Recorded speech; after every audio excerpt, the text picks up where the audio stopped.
My name is Jeff. I'm 36 years old. I was one of Jehovah's Witnesses, and I am shunned. All right, Jeff. So how did you become one of Jehovah's Witnesses in the first place? Were you born in or some other way? Yeah, so I was born in. My parents they both converted in the 70s and early 80s. My mom got baptized first. Two older brothers that were born before my mom was baptized. So I'm the second generation of my family. But yes, I was raised as one of Jehovah's Witnesses. So your mom kind of coming in you said the 70s and 80s. So I was just wondering, did anything coincide with 75? So she actually was baptized in 75. And I never talked about that with her at all. So I never really went into her story. I don't know why. I guess I just wasn't really interested. But no, my parents were kind of both raised religious. My dad was raised in the Midwest and kind of I guess he called it holy rollers. I don't know what that is, but Baptist kind of thing. But they were kind of lapsed Baptists. And my mom was raised Catholic in Southern California, Mexican Catholic church. So fear of God, fear of hell, fear of the devil, fear of sinning, pretty much afraid of everything. So after they got married, they kind of didn't do anything religiously, but they were spiritual people. My dad was kind of more into the hippie commune thing. And my mom was obviously raised as a Catholic, Bible fearing. But just before they started studying with the witnesses, they were thinking of going to the Hare Krishnas. There's a temple in San Diego. They were about to go there for some kind of meditation class. Never made it. I don't know how that would have, I might be here like you, shaved head. But I actually just spoke to a former Hare Krishna the other day about some things. So yeah, it's its own entity for sure. Yeah, so maybe my parents just had a propensity for cults. I don't know. It just seems like it. But yeah, so they were baptized. My dad got baptized later. I don't actually know when, probably around 81. And then I was born in 84. Okay. Well, first of all, it is funny. Like my family joined Jehovah's Witnesses, but on my mom's side, they were Christian Scientists. There were some other weird culty religions earlier on in some of the family. And it is interesting. Sometimes you do have people that tend to gravitate toward the lesser known spiritual side of things at times. Just happens to be a thing. Yeah. That's funny. So, and of course you wouldn't talk to your mom about 75 because nobody wanted to talk about 75. You heard about it. It was this mystery thing, especially if you were born after that and became a witness. It was this whole mystery that you knew there was something about 1975, but it probably wasn't safe to ask about. Exactly.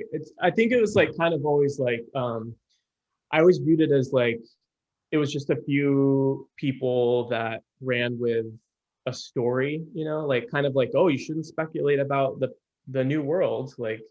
Don't speculate too much. Let Jehovah reveal it. So I just kind of felt like they were speculating and some bad apples, but now I know different. Right. And it's funny to hear you say that because I thought the same thing.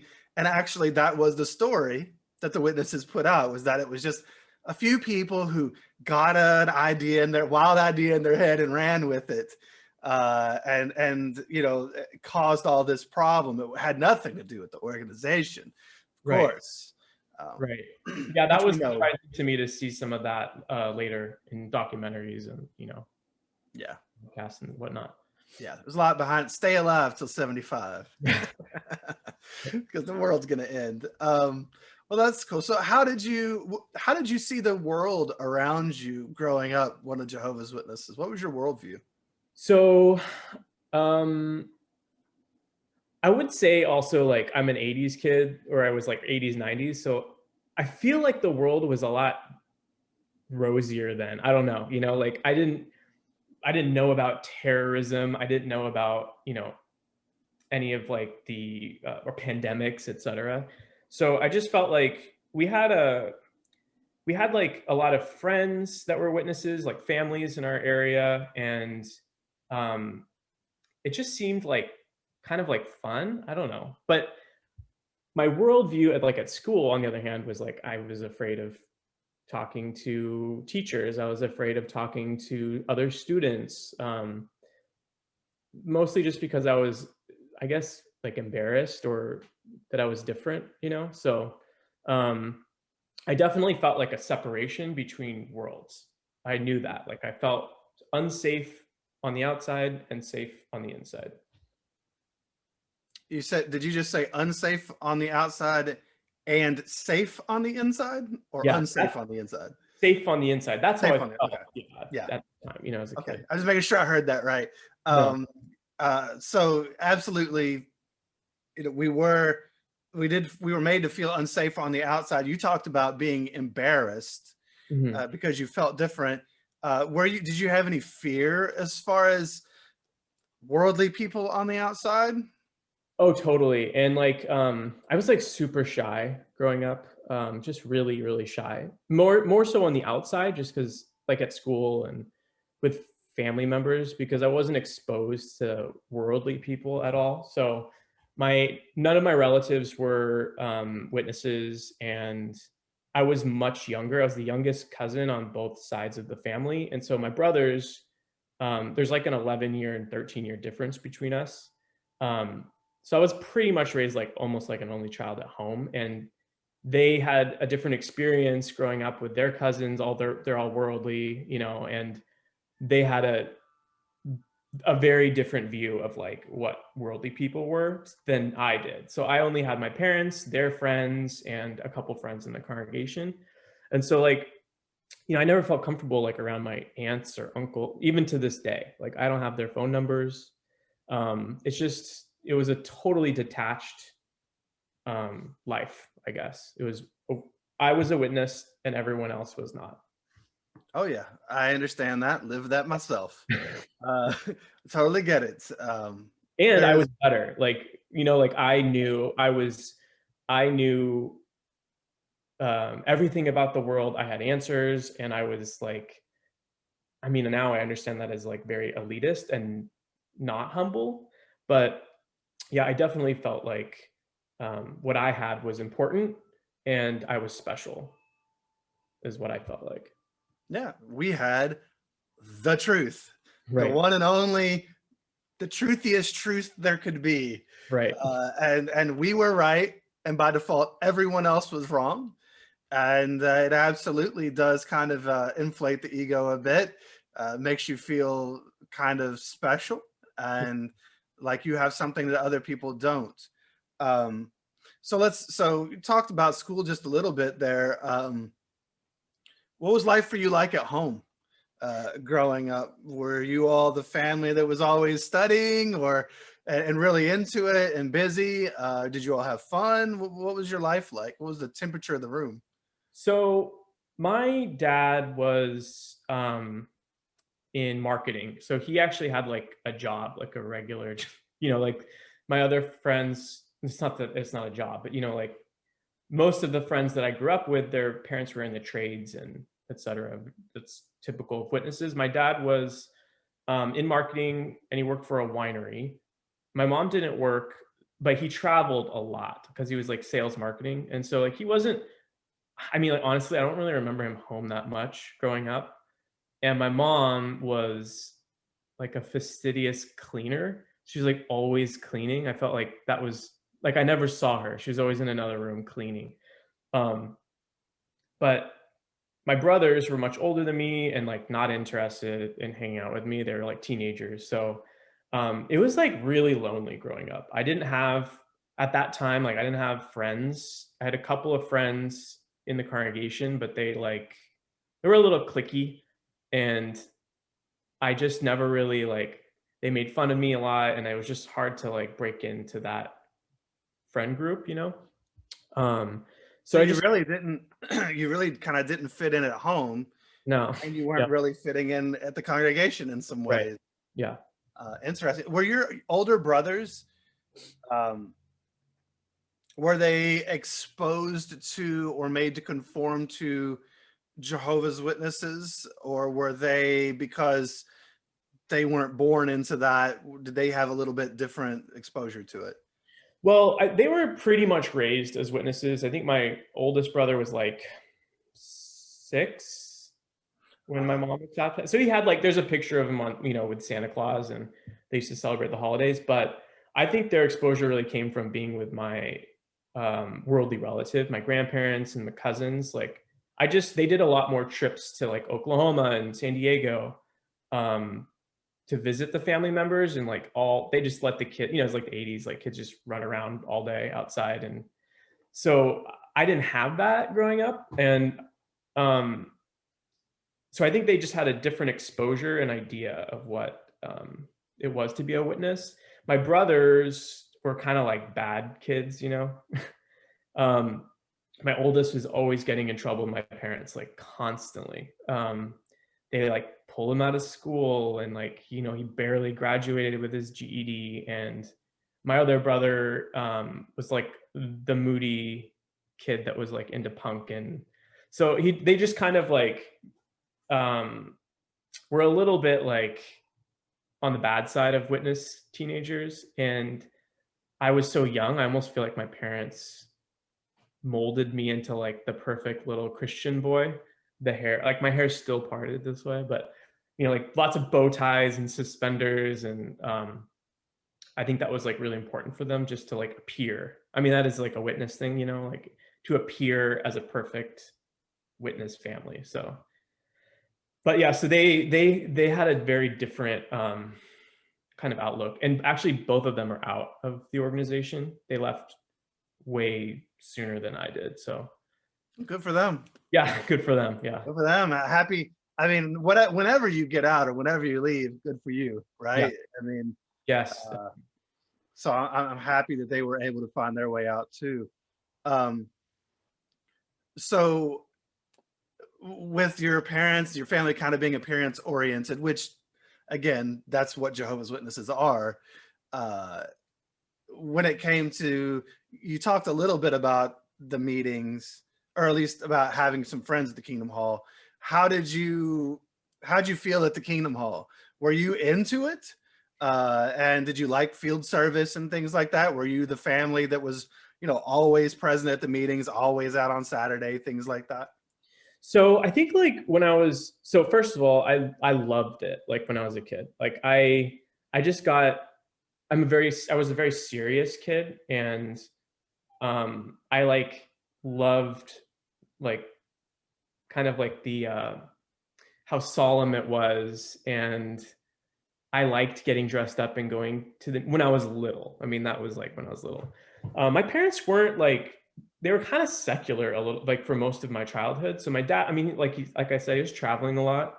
So when he wasn't around, I could easily get my mom to not go to the meeting. Or like, I remember watching Saturday morning cartoons for a little bit. So I think that my parents for a period of time were inactive um, when I was younger.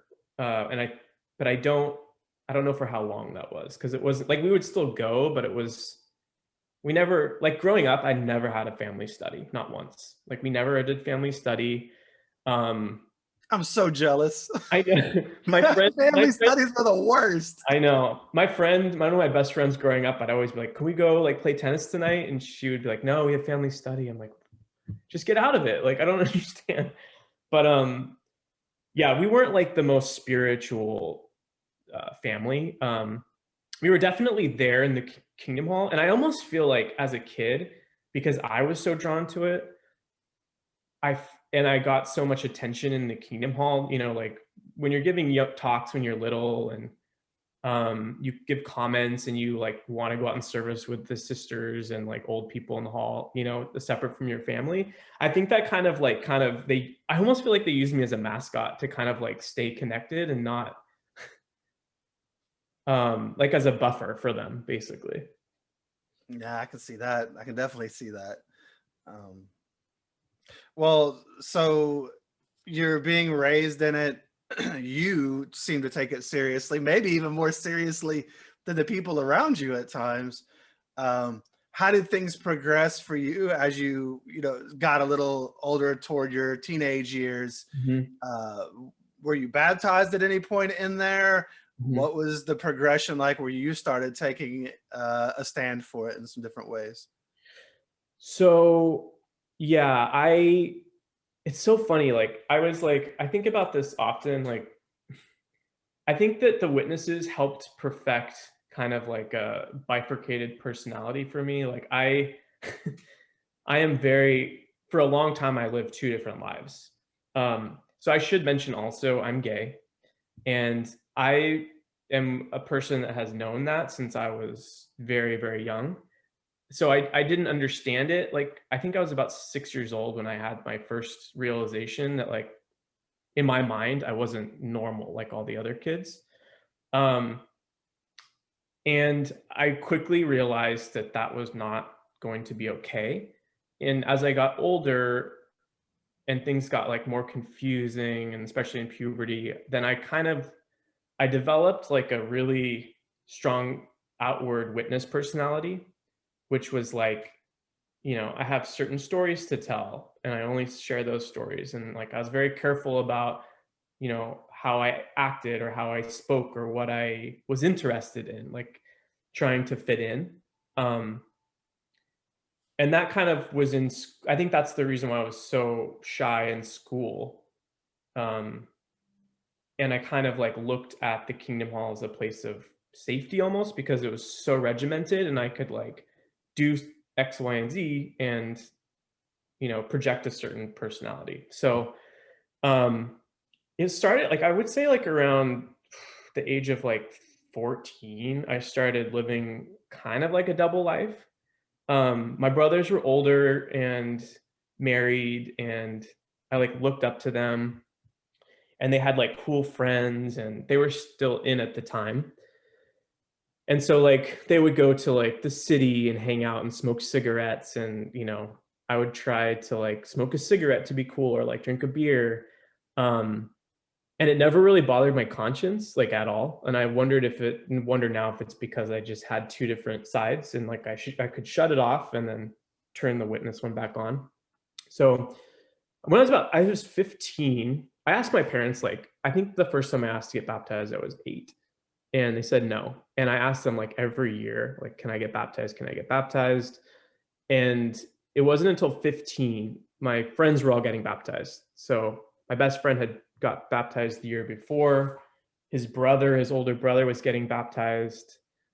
And I just felt like I had to do it. It was, That peer pressure, or like everybody's passing you by, yeah, exactly. yeah, and so you've got to keep up. Yeah, and I could see, like, my friend was, like, running the mics and auxiliary pioneering, and he had a car, and so I was like, "Oh, like, this could be, like, the best summer," you know? And also I think it was around that time my parents weren't doing that much, and seeing my friends do more spiritually, like, made me almost want to, like I wanted to do it to, like, pull them along. Like, I was a little bit angry that they weren't doing stuff, so I was like, I'm gonna show them, like, I'll be the spiritual one. Um, yeah, so I got baptized when I was 15, and um, I was a pretty good teenager. Like, I would go on unassigned territory trips. My parents let me go. They'd just like go by myself with my friends, and we'd be gone for 2 weeks in the summer. And I did that 2 years actually. Going to Kansas, it's like so strange, like Looking back, did you enjoy that? I used I to like doing that. I thought it was the best thing in the world. Like, my parents weren't there. I could like do whatever I wanted. Also at this time, my friend and I were like, we had grown up together and became close friends, like very close. And we were like that movie Mean Girls. We just like ran that hall. Like, we were in all the card groups with all the older sisters. Like, they would tell us everything about everyone's life, about their marriages. And like, we had all this information that we would like use against people. Like, it was horrible. So yeah, we were bullies basically, just these like 15-year-old brats. And so the trips are great. Like we were just like ran around, had fun, stayed up all night talking. We had our own like room together. It was super fun. But yeah, I auxiliary pioneered throughout like high school, but it wasn't until like high school actually things started for me getting a little bit more complicated. Like I guess because I started realizing that like my sexuality wasn't going to go away, and I was also like doubling down on my spirituality. So Oh, okay. Hold on a second there.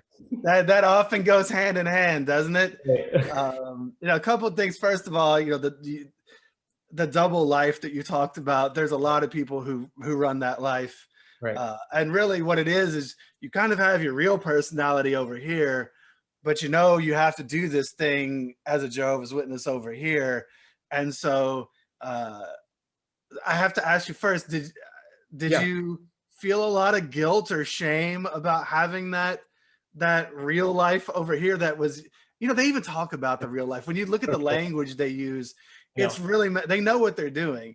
Yep. But you over here were actually being yourself, and then over here you had to be a Jehovah's Witness. Did you feel any guilt or shame at that point about running two lives? You know what's so weird is I actually had this thought even at the time that the only guilt and shame I had was not feeling guilty. Like I knew conceptually like I was supposed to feel bad, but I just didn't feel bad, like because I had the best of both worlds. Like I was like, sometimes I would I don't know. I mean, like honestly, it was like a little bit. Okay, when I say double life at this point, because it changed after that, this was more of like, I'm at this time, I was already like kind of like going online and like looking at porn and exploring different kinds of porn and like sometimes drinking on the weekends with my brother. And like, so it was fairly innocent at this point, right? Like, I mean, not for a witness, but definitely like enough for me to have felt guilty. Yeah, it's really interesting. So it kind of like it progressed from there through high school to maybe junior year. Like, I was thinking about this last night about high school, and like it was like hell for me, high school, because first I'm gay. I know I'm gay.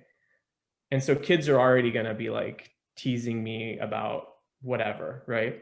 And also I'm a witness, so I don't have any friends. Like I have a couple of friends, and in our high school it was like the main quad towards the parking lot was where all the cool kids sat, and then like the further you went back in the hallways it's California's outdoor school.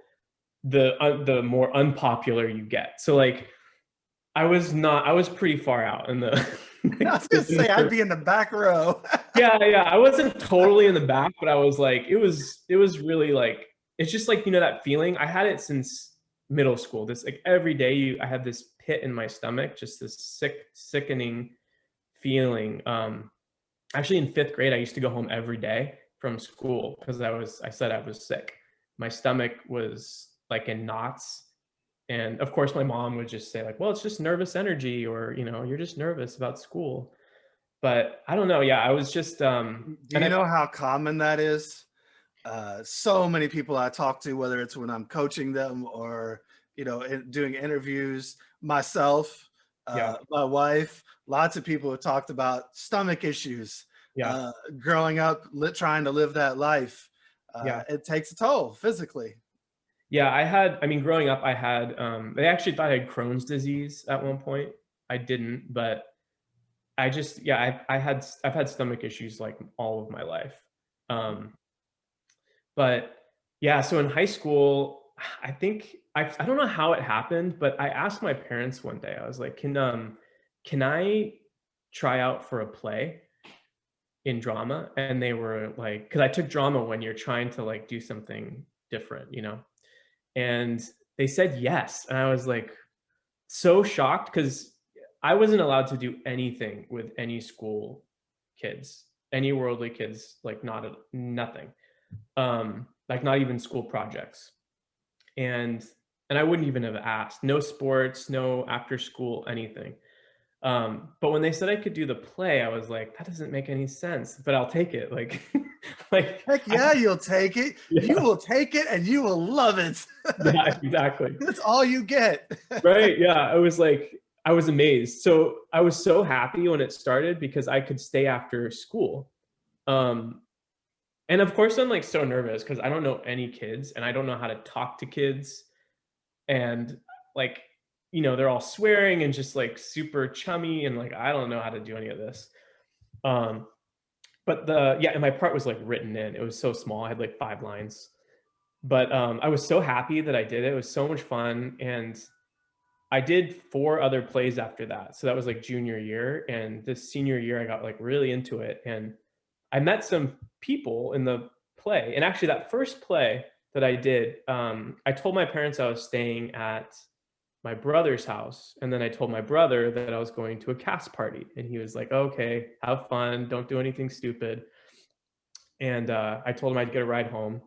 So I went to the cast party and like, first thing someone offers me a joint and they're like, do you want to smoke this? And I was like, yes, I do. So, so I did and loved it. It was a super fun experience. And I think that's what kind of like started me down like an even deeper path of living a double life. Um, I got home. My parents never knew. They never asked. I never had a curfew. I would just kind of like growing up, go to my friend's house for the night. And then often I just stay the whole week. I just call and be like, hey, I'm staying another night. I'm staying another night. And they just didn't care. Like they trusted me. And so in high school, I started becoming friends with a group of kids. And I don't know, it was just different. Like it was a different kind of friendship. And they were non-judgmental and they were fun and they were smart and they were like going to college and they were like, their parents were interesting, their parents were like writers and like they were cool, and they had like parties at their house and their parents didn't care. Like it was just such a weird world. So I started going down this path of like, because my parents were so trusting, I was just like very abusive of their trust, I think, as a teenager. It was like time of book study. So my parents were in Saturday book study, which was like, I know it's rare. It's like a Yeah, very I'm sitting here thinking, who's got a Saturday book study? That's it was, terrible. yeah, it was terrible. Saturday morning. So I told them I didn't want to do that. And they said that was fine. And I could go to the Monday book study at the Kingdom Hall, which is like where all the Disfellowshipped people go, because it's not at someone's house, right? Yes. So I started going to that book study, but very quickly in my senior year, I just like stopped going. So I would get dressed, I would go downstairs and run to my friend's house or drive to my friend's house, immediately take my tie off. We would like smoke weed, hang out, and then I would get my car before book study, put my tie back on, go back into the house, walk up the stairs and like, hey, how are you? Going to bed. And they'd be like, oh, how was book study? I'm like, it was great, thanks. I'd go upstairs and then I would climb out the window and then meet my friend down the street who had pulled up, and then we would just smoke and listen to music in the car and I did that for probably, I would say probably a good 6 months until I got caught. I was So gonna say that can't last forever. yeah, You're being real risky there, man. super risky. But the crazy thing is like, it was like 6 months of doing this. Like, Yeah. I mean, I would wear like a Bob Marley t-shirt underneath my shirt, like meeting shirt. Like sometimes you could see it, like if you really looked, because Yeah. I would immediately take it off and go someplace. But yeah, I got caught. It was, I used to tell them like I would stay at my brother's house, or I'd mix it up and say I was staying with my friend. And then I would go stay with my friends and like go to a party or just do something else. I have to say I was like a pretty wild partier during this period of time. I went from like 0 to 60, like, which I think a lot of witnesses do. Sure. And you're also not told, you're not taught any healthy boundaries around any of this stuff. It's just either don't do it at all. So then you just kind of go all in. You don't know what you don't know, and nobody's really helping you be responsible with anything that a kid might actually get involved with. Yeah, that's exactly it. I didn't have any boundaries. So, um, yeah, I went to a friend's house one night and I we ate an edible, like we ate some brownies. It was the first time I'd ever done that. And it was a very intense experience, but we were just hanging out at her house and not, we were being safe and watching a movie, and her boyfriend was there. And I got a phone call, and it was my parents, and I answered the phone, and it's my dad, and he was like, "Where are you?" And I told him, like, "Oh, I'm at my friend's house from the Kingdom Hall." And he said, "No, you're not. I just called there. I need you to get home right now." I was like, "Fuck, I'm fucked." Like and also I'm stoned, and I was like, "This is so." I was like, that feeling of like your whole life washes out of your body. Like I just felt like everything was over, because at this time I was like still, I mean, other than book study, I was still pretty regular and seen in the congregation. Yeah, because I know you said at a point that you had kind of, like, you realized that your sexuality is your sexuality, and but you were kind of doubling down on the other side. So Yeah. is this pre that? Is this before you start So doubling down? and then like so I did quite a bit, like my 15 to 16 year. Like I was like auxiliary pioneered every holiday and during the summers, and we did the unassigned territory trips. But then once towards the end of high school is when I started. I mean, I was still like I was an attendant high once. Like I went to the meetings still a little high, and I was an attendant. So I still had responsibilities like running the mics, and I still was giving talks and going out in service. Um, I was still hanging out with all my other witness friends, and they had no idea. They were coming to my plays and encouraging me. Like it was just a very weird time. Like it's hard for me to separate the two, or to Gotcha. think about them as one time period, honestly, because of how different it was. Again, you have two competing lives. So Yeah. yeah. So, Um, so how did your dad, or how did it go when you went home? I mean, it was so funny. Like I'm thinking about it now. I got home and they were both sitting in the living room, which we never sat in, waiting for me with the lights dim. My mom's eyes were super wide, and my dad was like furious. Um, so he came in, and he was like, "Where were you?" I told him where I was, and he asked me if I was high, and I said yes. And he's like, "Okay, go to your room. We're talking about this in the morning." So then I had to wait until the next day. In the morning, I came down, and the best part was they had in my closet, I had a 12 pack of beer that I was saving for a party. And I had a little box with like, a very minimal amount of cannabis and maybe a pipe. And I also had my brother's air gun, which is like a little pellet gun. It looks like a real gun, but the barrel doesn't move. It's just like you put pellets in it, and it was broken. So when I came down, they had all these things on the table laid out. And the first thing they ask is, where did you get the gun? And I was like, it's an air gun, and it's not mine. It's my brother's, and it doesn't work. They think you're in a gang. Yeah, and I'm like, and then they're like, and where did you get the hash? And I'm like, it's not hash. I don't know what hash is, but it's just weed, and it's I bought it from my friend. And so basically, that's where everything kind of spun. And my dad, I had to tell the elders, so he called the elders, and I wasn't 18 at the time, so I was 17, I think. So he made me tell them everything that I did, my parents. And then my first meeting with the elders was alone. So like my dad wasn't there. I think maybe it was just the two. I can't really remember, but it must have just been the two elders. And I remember, oh man, it was so awful sitting in the back in the second school talking about everything and having to, I grew up with these people, like they knew me since I was 4. So it's really weird to see their reaction. I just felt like so shitty telling them all of the things that I was doing, especially because I was like still doing things in the Kingdom Hall. So we had that meeting, and then they said they had to have another meeting, a judicial meeting, and my dad had to be in the room because I wasn't 18, but he couldn't say anything. So he just sat in the elders' room, this like library, around the table.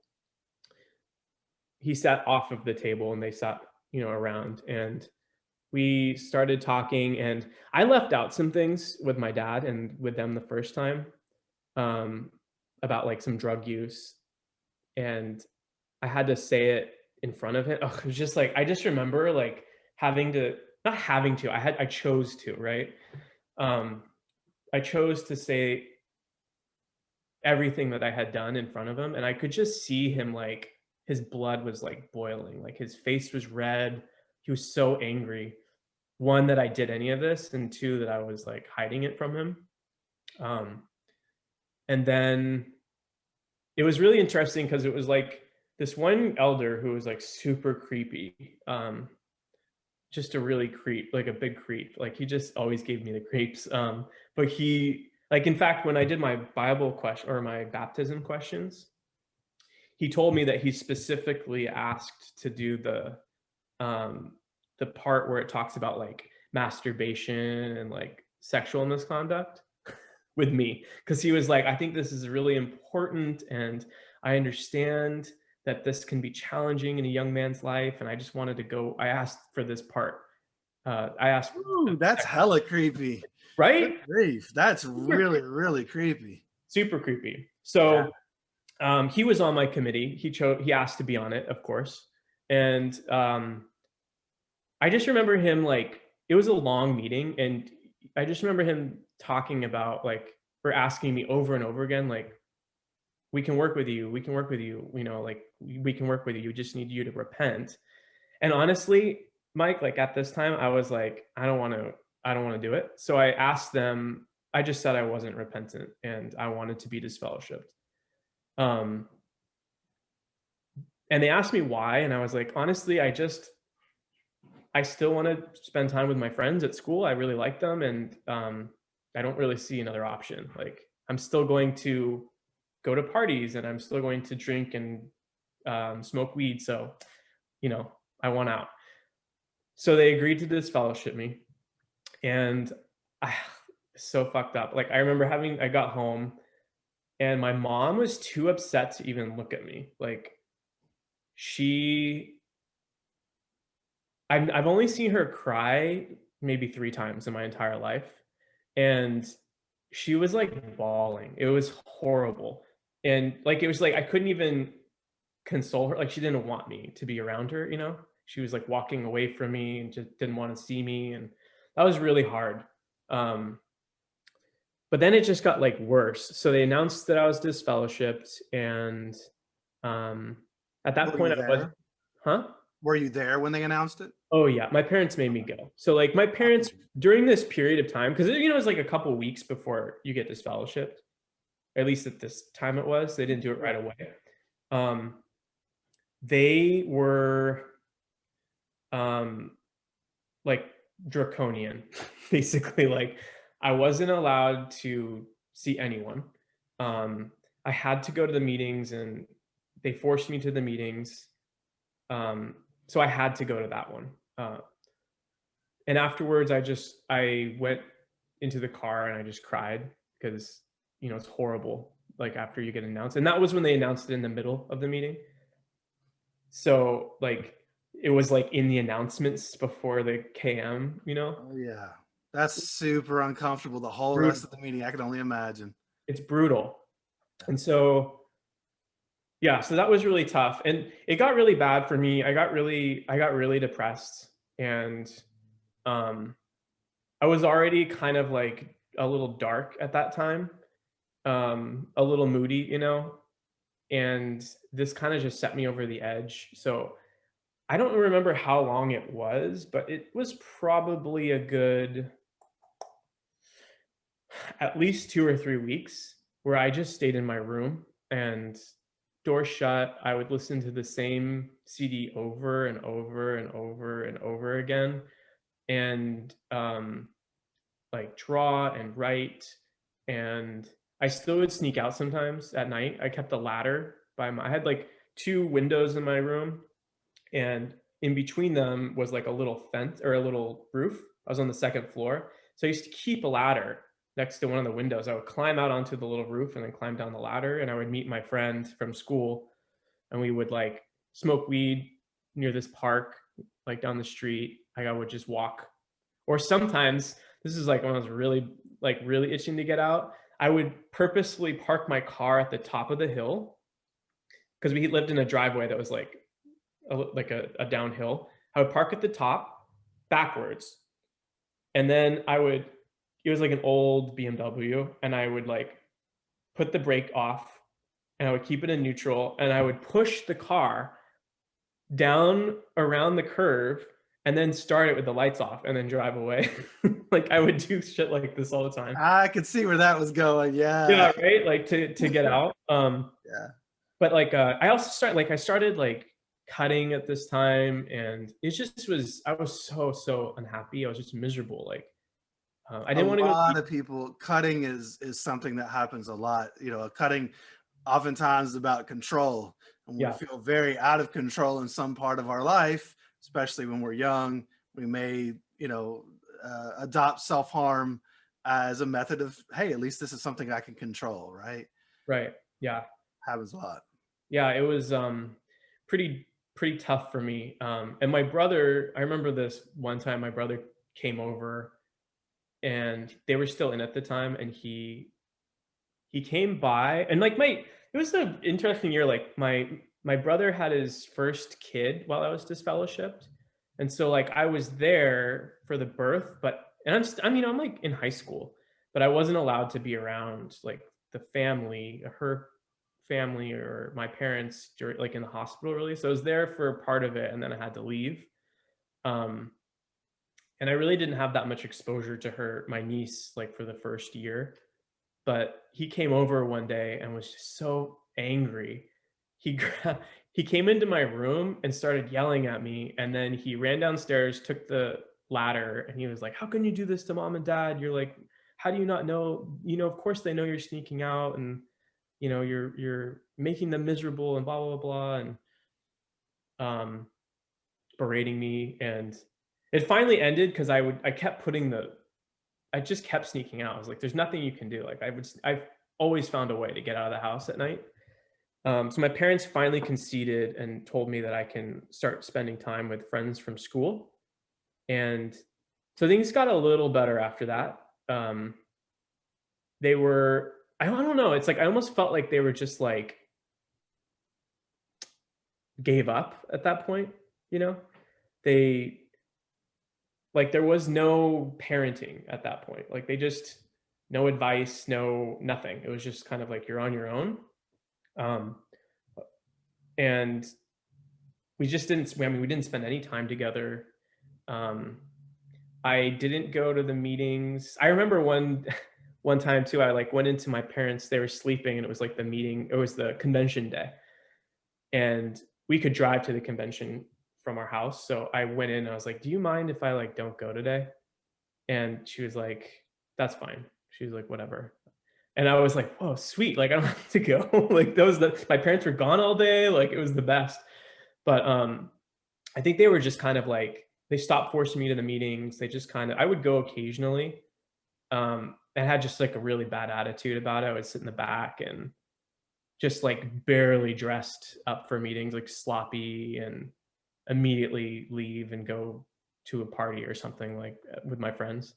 But yeah, it got a little better.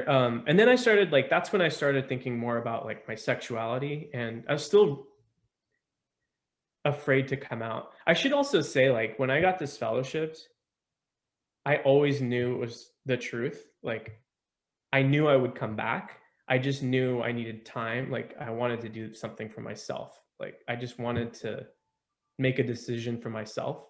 And it was what I wanted to do. And I was like always clear about that with like the elders and my friends and my parents. Like, I just wanted to be selfish, you know, and that's how I thought it was. Like I was just being selfish, but it was actually not that bad of a year. Like I also graduated while I was disfellowshipped, so I didn't have like a graduation party or anything like that. We, yeah, and because I was like I left or started living a double life around senior year, I didn't do that. I didn't really like prepare for college. And so like the other issue I was having was like all my friends were going to schools, and some like really great schools, like Ivy League schools. And um I was so jealous. Like I just wanted to like have the same experience they did. So, but I didn't have the grades and I didn't have the extracurriculars, and like I just didn't prepare and my essays were bad, and I was like I just was so frustrated. My parents weren't helping me. So I didn't know what to do like after high school. Like I just felt almost panicked because everyone was leaving and I didn't know, like all my friends that I had were either shunning me or leaving for college.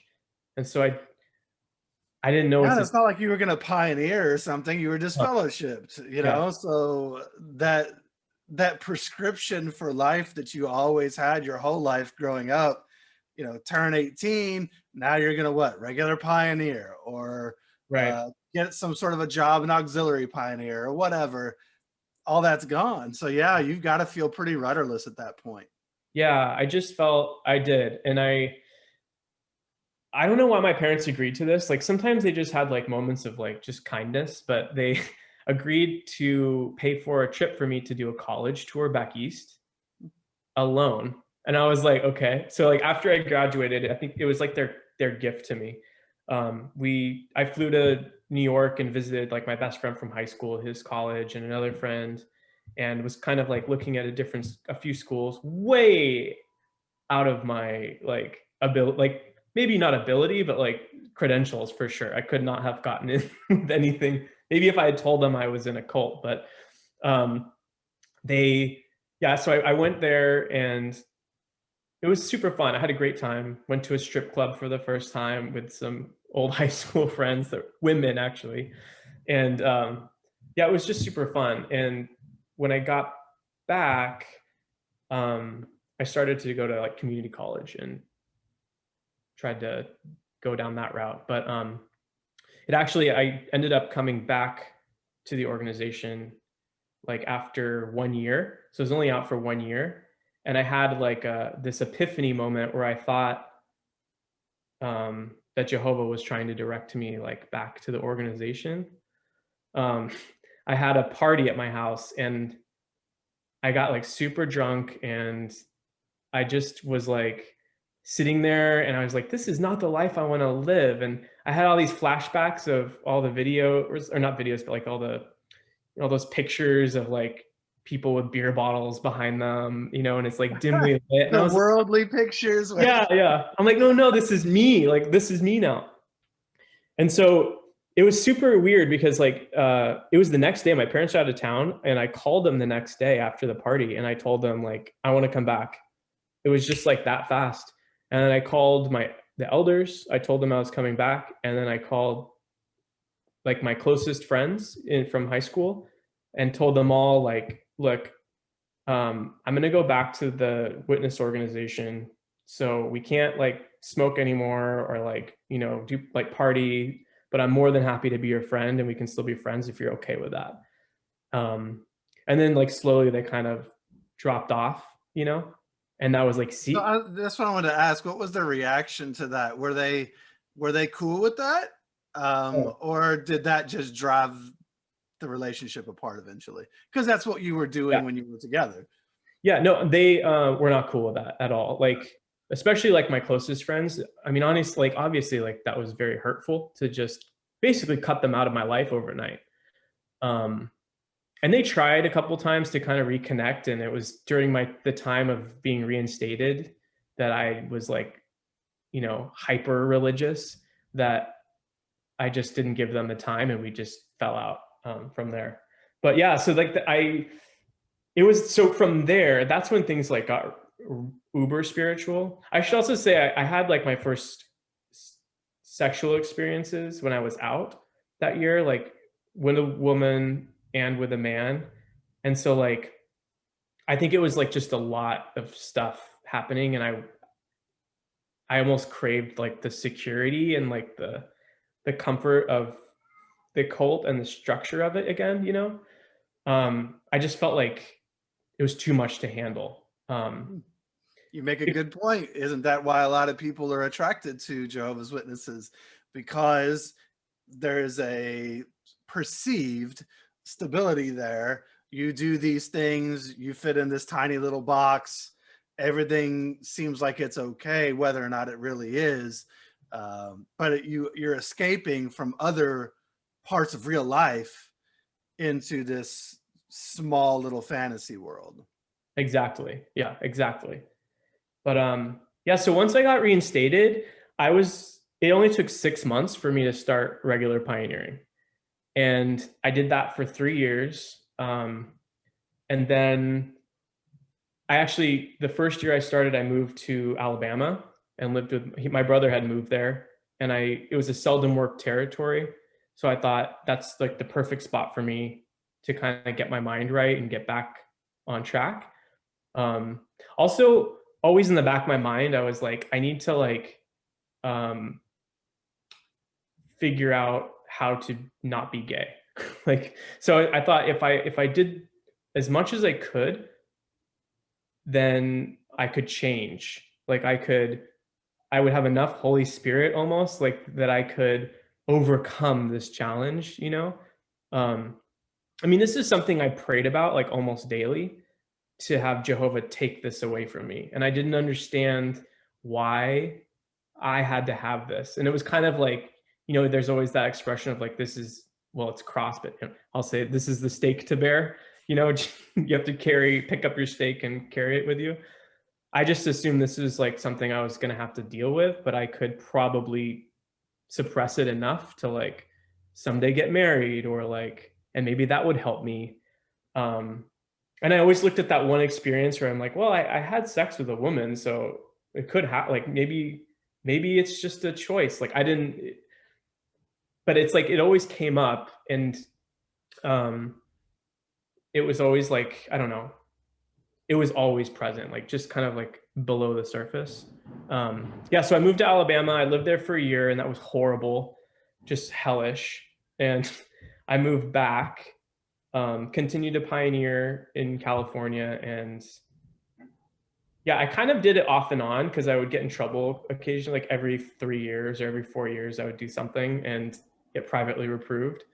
Um, but I was definitely like always like, even in the reproof, like an exemplary Christian. Like I was always like, I was never like clean enough for the 4 year period to be a ministerial servant during that time, but like I was always like in the center of the congregation. Like I had tons of friends, and I just thought like I was very career driven. I was like, I'm gonna be a CEO someday, and you know, I'm gonna be a pioneer. It's like for life. Like this is my personality, and you know, I'm gonna give circuit level talks and district talks, and I knew I would never go to Bethel because of the me being gay. I just like, I know they won't have me, and like I was like, it's too much, you know, temptation there. Like I can't go to Bethel. So I'm just in the field. I'm going to be in the field. So I guess that kind of was my like life, you know, through my young years. That's I've interviewed obviously other people who have been gay, and the same doubling down, you know, or maybe I can uh, be on the quick build committee or go to seldom work territory or pioneer, do something to suppress my sexuality so that I can serve Jehovah. Early on, I believe it was Fernando who I had interviewed, and he was talking about how like he just thought like I can't get rid of this thing in me, but maybe I can somehow do enough to where Jehovah will overlook that part of me and approve of me, you know, as far as having any hope of everlasting life or whatever the case may be. It's it's really gross how living that life makes you suppress who you are to such a degree. And we used to talk about what putting on the new personality. It's almost like they were telling you you're joining a cult. Like Yeah, you're joining the cult exactly. personality. That's I what you're know. Yeah, doing. exactly. Yeah. Yeah. Yeah, Um, that's really true what you just said. It's almost like currency. Like I knew there's that scripture like store treasure in heaven.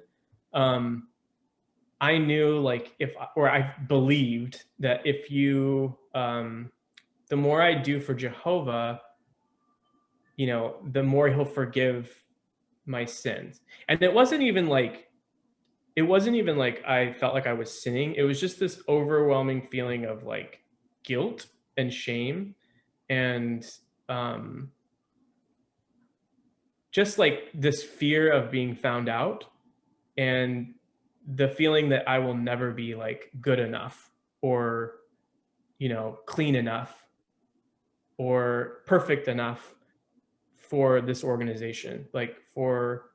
So I was just like constantly trying to, um, I guess, almost like kill myself with work. Like I just felt like if I gave of myself enough, it would be okay, and maybe I'll make it into paradise. Um, yeah. but Can I say that a lot of people, uh, even you know, after they leave Jehovah's Witnesses, are still workaholics.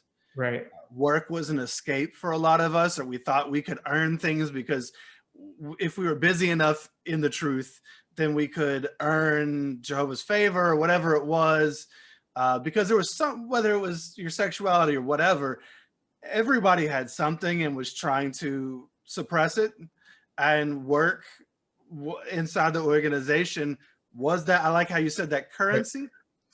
And I think that, you know, when it's your sexuality, like it's so damaging because you know, guilt is I did a bad thing, shame is I am a bad person. You were feeling shame because this is one of the most intimate parts of a person's personality or personage, right, is their sexuality. That is uniquely yours. right. And it's just sad that so many people feel like, how could you ever feel like you could be enough when there's something that's just about you? It's just who you Yes, are right, that you're being told is never going to be enough. right. And you're bad because you feel a certain way. Yeah, and I think that was the hardest part. Was like, it definitely was. It didn't feel like it was who I was. It was something I had in me. Like it was like I wasn't working hard enough to overturn this thing and change, because that's what the publication said. And they had, you know, experiences of guys that would be like they were gay and they now have a beautiful family and like, and I just kept thinking like, why can't that be me? Like, why can't I be fixed? Like, why isn't Jehovah listening to my prayers? I'm doing all this work for him. Like, why can't I have this? But One, isn't that the way you expressed it, how you disconnected from it? yeah, That is, you know, one of the problems again when I work with people, especially when we work around identity. A lot of people have separated themselves from parts of themselves, yeah, and instead of just seeing your sexuality as your own and owning it, we were taught to separate. yep, They say, and I think this is anecdotal. Um, I don't know. There was someone who supposedly did a study and said that Jehovah's Witnesses have higher incidences of schizophrenia. You know, mm, schizophrenia at times is a breaking of sorts, mm, and um, a splitting at right, times. And I think that there's such enormous pressure inside the organization to not be who you are that a lot of people do either psychologically break in a way and split at times, or we are just taught to segregate and compartmentalize so many parts of ourselves and to not own it. That it really is, you know, you're walking around thinking you have this affliction that maybe you can just get rid of, which is just it's so unfortunate that people are made to feel that way. yeah, definitely. Gross. And I also, like, at this point I had not told a soul that I was gay, like not a single person. I was terrified of that. And, like sometimes they'd be like, like, oh, if you have a problem masturbating, talk to an elder. And like, who would ever do that? But like, but Oh, like, lots of people did. Believe me, lots of people no, did. But I mean, because of the shame, because of the yeah, shame, I and mean, they felt they could get fixed. that was one thing that I remember, like, even after like I was like back on the spiritual track and like I never stopped that. Like, I don't think anyone does. Of course not. And that was one of the things I was just like, well, this is just something I'm going to have to work with Jehovah on. I'm not going to tell anybody else. But yeah, but my sexuality was another one. And it just left me like incredibly lonely. Like because I definitely felt like all of my life, I just couldn't share everything. And I didn't know what to share. Like, I was hiding so much of myself and not looking at so much of myself that it was like I just was kind of a shell, which made me a perfectionist, which is like today I am like still a perfectionist. And I overthink everything. I overanalyze everything. It takes me Every from person that I work with, and myself included, right. perfectionist, and Yeah. it comes. You come by it very honestly if you come out of the organization. That's so prevalent. Yeah, exactly. But yeah, so I forgot the question. What was the question? Oh, we were just talking about where you were at the time and just how you Oh, were great. feeling Yeah. through all this. It, Actually, that's something I was gonna mention. I felt like because you're talking about breaks, emotional breaks. I now realize I think that because I was disfellowshipped once and then I've been reproved 3 times. And it's almost every 4 years that it happens. Um, and I now realize that's probably the limit that I could after adolescence. Like, that's probably my limit of control, of level of like controlling myself and controlling my thoughts and controlling like my persona to a point where it's like I just can't handle it anymore. And then I always do something and then I snap back and go uber spiritual again, or at least that was the pattern in the past, to the yeah, point where like my friends would be like, what's wrong with you? Like, why do you do this to yourself? Why do you sabotage yourself? Which is what they always used to say to me, like, why do you sabotage yourself? You were so close. Like, you were so close to being an MS, or maybe I didn't want and to, I don't know. and really, you were so close to being yourself, but there was Yeah, this role you had been given early in life as one of Jehovah's Witnesses, and every time you got too close to being yourself, you went back and played the role that you were comfortable in, even though it wasn't who you were. right. There was Yeah. still some level of comfort there. Yeah, that's right. That makes sense. Lots of people do that. Yeah. Yeah. Yeah, so I at that point, like, I was like trying to do something in foreign language. When I lived in Alabama, I used to do sign language.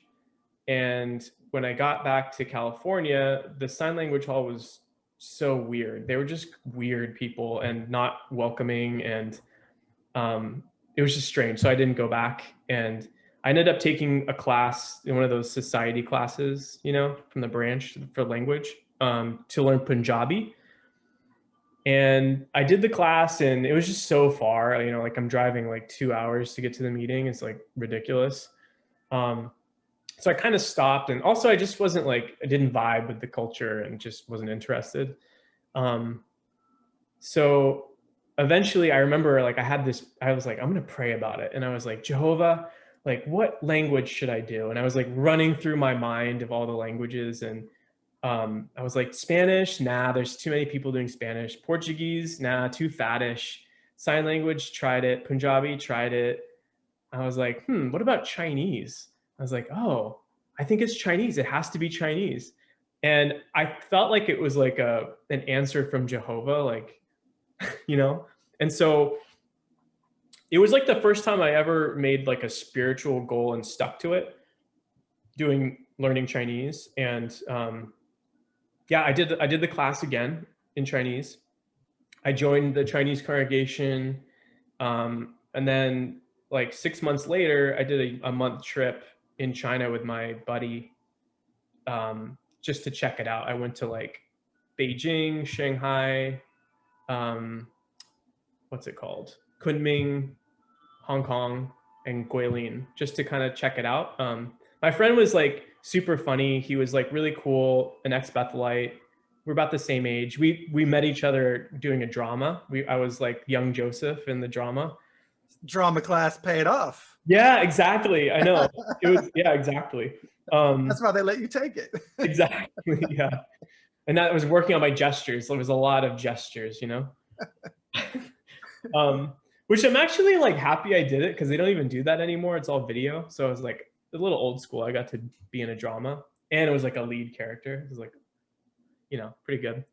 But yeah, so we met in the drama and like, I mean, like that trip, we just like got wasted the entire time. It was so much fun. It was like just a fun trip. And um, man, as soon as I left, I was like sold. I was like, I'm moving here. Like the people were different. They were interesting.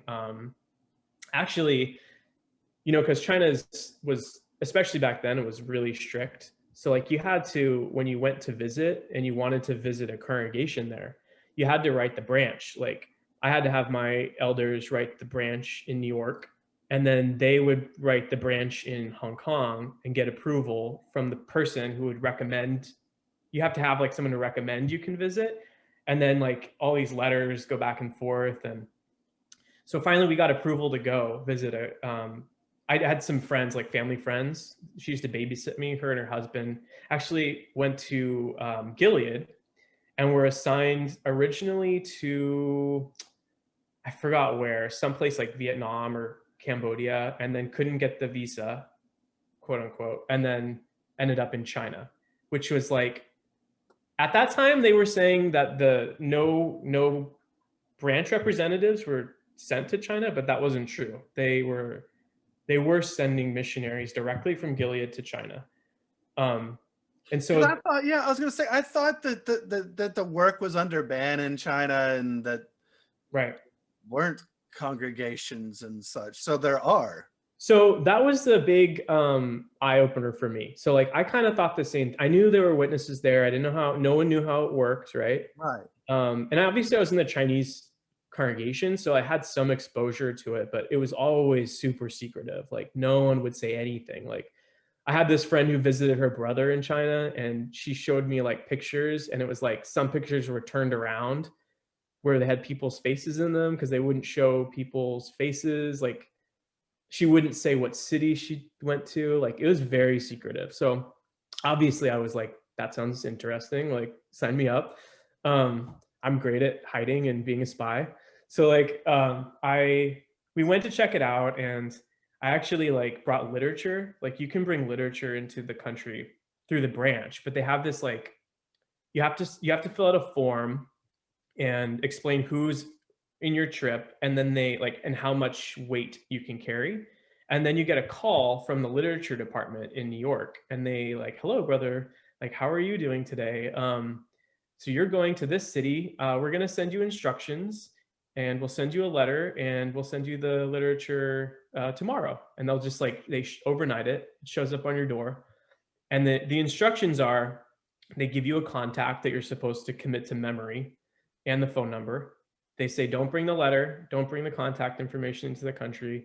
And then they tell you to wrap up all the literature in separate packages. Like I actually use birthday wrapping because I was like, I wanted to be like extra secretive. I'm sorry. I'm envisioning. I don't know if you've ever seen the show Locked Up Abroad on National Geographic, but I'm just envisioning you like strapping like Bibles to your body with right. duct tape Right. and like smuggling them into the country. That's crazy. I know. Yeah. So, and also they tell you to like wrap up actual gifts so that if an official asks you to open something, you open up like something similarly sized, like like some chocolates or coffee or whatever. Very smart of them. So we brought so me and my friend, we get to Beijing, the first place, and I'm super nervous, and our contact's supposed to meet us at our hotel room, and like he just like knocks on the door, I open the door, it's like a Japanese guy, and doesn't say anything, walks in, puts all the literature in a backpack, and then just says goodbye, and that's it. Where we weren't supposed to ask him his name, we weren't supposed to ask anything about him. Yeah, it was really interesting. But yeah, we just toured around. And so actually the interesting thing about the trip was usually the rules were you had to be in one location for 3 weeks, and then you could go to a meeting. You had to be there physically for 3 weeks, and then after that, you could attend a meeting. We weren't staying anywhere that long, so we got special, plus we knew missionaries. So we got like special consideration to go to this one town in Kunming for a week. And we stayed at the missionary home with the couple, which was interesting. So like we get there and like we have to go out in service with them for 6 days, right? So like, because that's what they do all day.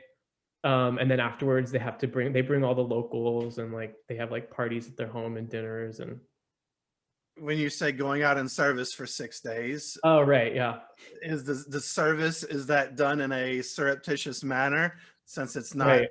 to be so quite out in the open? Right. So that's the other thing. So when you go out in service there, I forgot you've never been. Like when you go out in service there, okay, so like my first experience, I'll just explain that. So you get there and they, first of all, you have to do like morning worship every day with them. So like you get up early, they like eat Bethel food, like those gross cinnamon rolls, and like all their food is Bethel food, like bland and water, like, and it's very regimented when they eat. And in the morning we were sitting around the table, and he read this letter. It's like a security letter, a briefing they have to read. And it's their main principle is that scripture, cautious as serpents, innocent as doves. And so they basically say there are leniencies to how we operate, or how they operate in China, because of the circumstances. So when you go out in service, you're typically with another person. You don't dress up. You don't bring literature. Usually you have the Bible on your iPad or your phone, and they walk around like parks and walk into like shops or like street vendors or restaurants, and they just kind of like start conversations. And then, I mean, it's so like cringy now you think about it, and it's like, oh, this is a really beautiful fruit stand. Do you find that it's difficult to find healthy and safe food these days? Yeah, me too. Can I show you a Bible principle? Like it's like so like random. And so at this time I really couldn't speak Chinese, so I was just kind of like tagging along with them. And they also, in this area in particular, they weren't allowed to like socialize outside with the locals. So like local witnesses. So there is Chinese witnesses, there's like Korean witnesses, Japanese, Canadians, Americans, all living in this town. I don't know how many congregations there were, but there was, the one I went to, they had like maybe 15 people in it.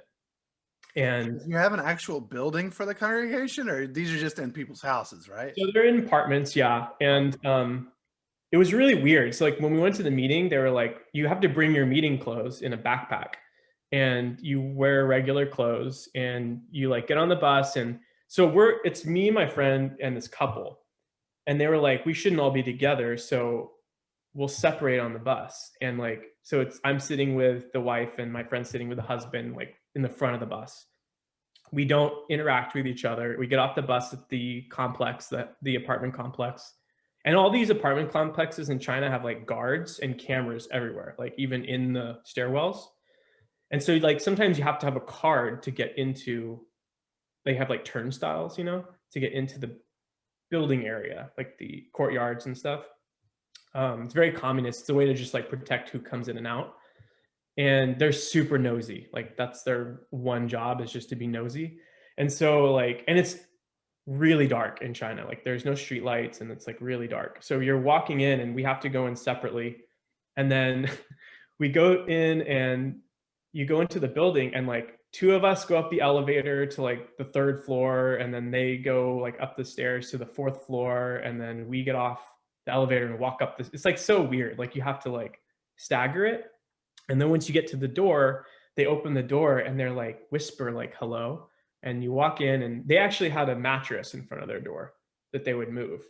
And then there was a curtain after that, so you could kind of you couldn't see what was happening on the inside. Take your shoes off, and then you go into the bathroom or the bedroom and you change into meeting clothes, which I was like, what is the point of this? That is so ridiculous. You are potentially getting caught just so you can play dress up at the meeting. That's insane. So weird. I know, it's insane. Straining out the gnat and gulping down the camel, you know, like 100%. That's crazy. Yeah, 100%. Unnecessary risks. Yeah. So then it's like, you know, you're in a little room and it's all folding chairs, and everyone whispers. Like you have to whisper because you're not supposed to gather in large groups. And so, but they also used a microphone, which I thought was weird. It's like you're in a living room, they passed a microphone around. They said that there were people tied in, like in the mountains, and I was like, okay, but like it was just very strange. So you're whispering into a microphone? Yeah. Like an ASMR session. Yeah, it's very weird. You have to be very quiet. Like it's very surreal. Like it's almost like you walk into like a pantomime meeting. Like they play the music very softly, but nobody sings. You kind of mouth the words. And then instead of clapping, they all rub their hands together like this. It's like after the talk, they rub their hands. Needless to say, I was sold. And as soon as I got back, I was like moving in 6 months.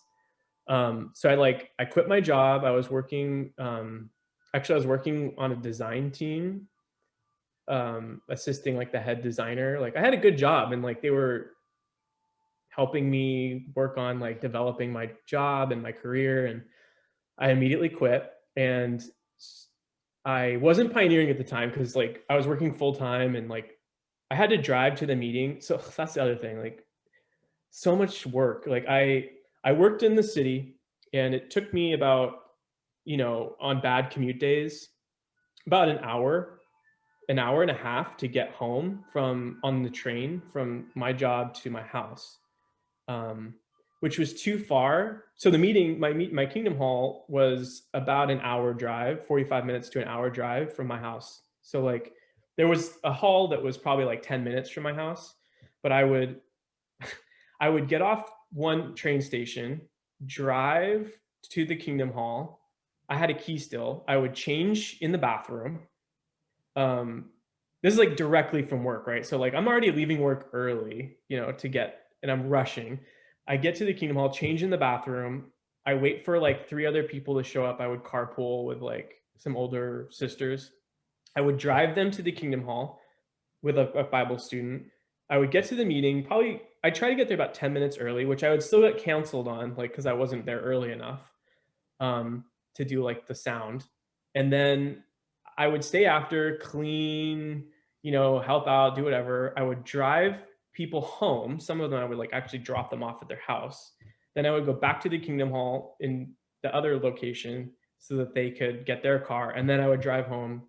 And by this time it's like 10:30. I'd make dinner, go to bed, and go to work the next day. Like that was my midweek. It was horrible. Like it was just, I remember like sometimes almost to the point of like tears, just being tired. And like every time I went, I would get counseled on something. And like also you're in foreign language, so like there's a lot of pressure to perform, and also like to make comments, and there's a lot of studying, and like I'm studying the language, I'm taking classes on Fridays, like on Friday nights, I'm out in service every weekend. Like it's just a lot of work. And so I actually thought China would like alleviate some of that, like so I wouldn't have to like do so much, I wouldn't have to work so much. And so yeah, in 2016 I moved to China. August 2016 I moved to Shanghai, into a Chinese congregation. The typical thing they would normally do was if you weren't Asian or Asian looking, they would put you in an English hall for like a year until you could move into a local Chinese hall.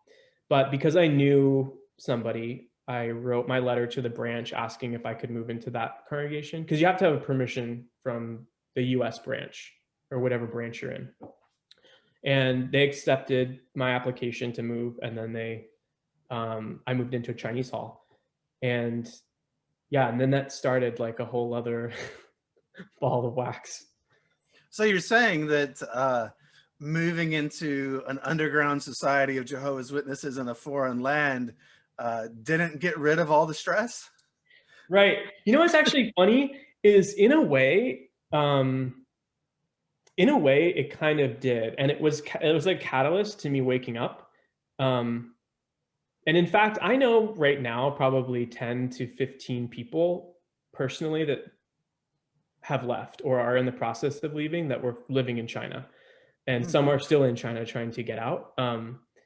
There's something about it that like kind of opens your mind a little bit to the organization and the way it works, that I'm grateful for. But yeah, it was definitely a lot of stress and pressure, especially as a brother.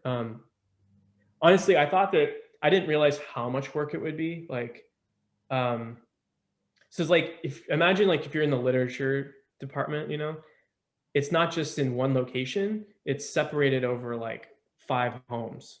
So the congregation is like maybe 60 people, but you never see them all because you're in pods or different groups. Like on Sundays when we had our meeting, the Watchtower, there were like 6 meetings.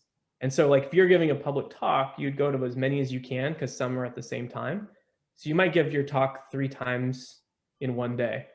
And Oh then my goodness. and the ones that you didn't get to, you would have recorded the talk in the morning, and then like a servant would take the USB and pass it off in a subway station to somebody else, and he would like take it and plug it into, and they kind of rotated it so you get a live speaker like every other week.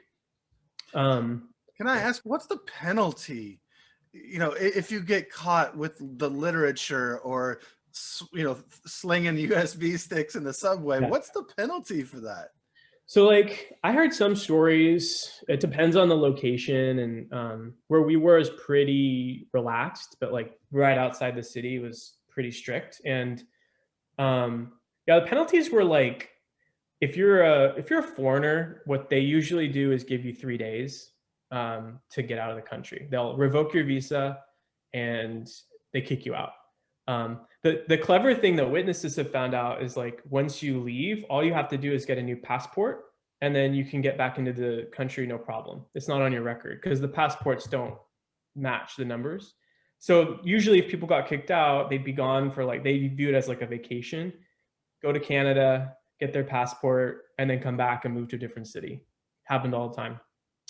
A local, on the other hand, it's much stricter. So like a local could be put in prison. They could lose their job. I've heard of someone, their bank funds were frozen.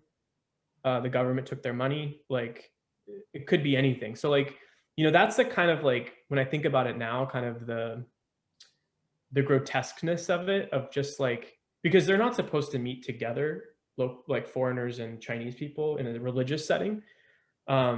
Obviously witnesses don't care about that. So it's just this like flagrant disregard for people's lives,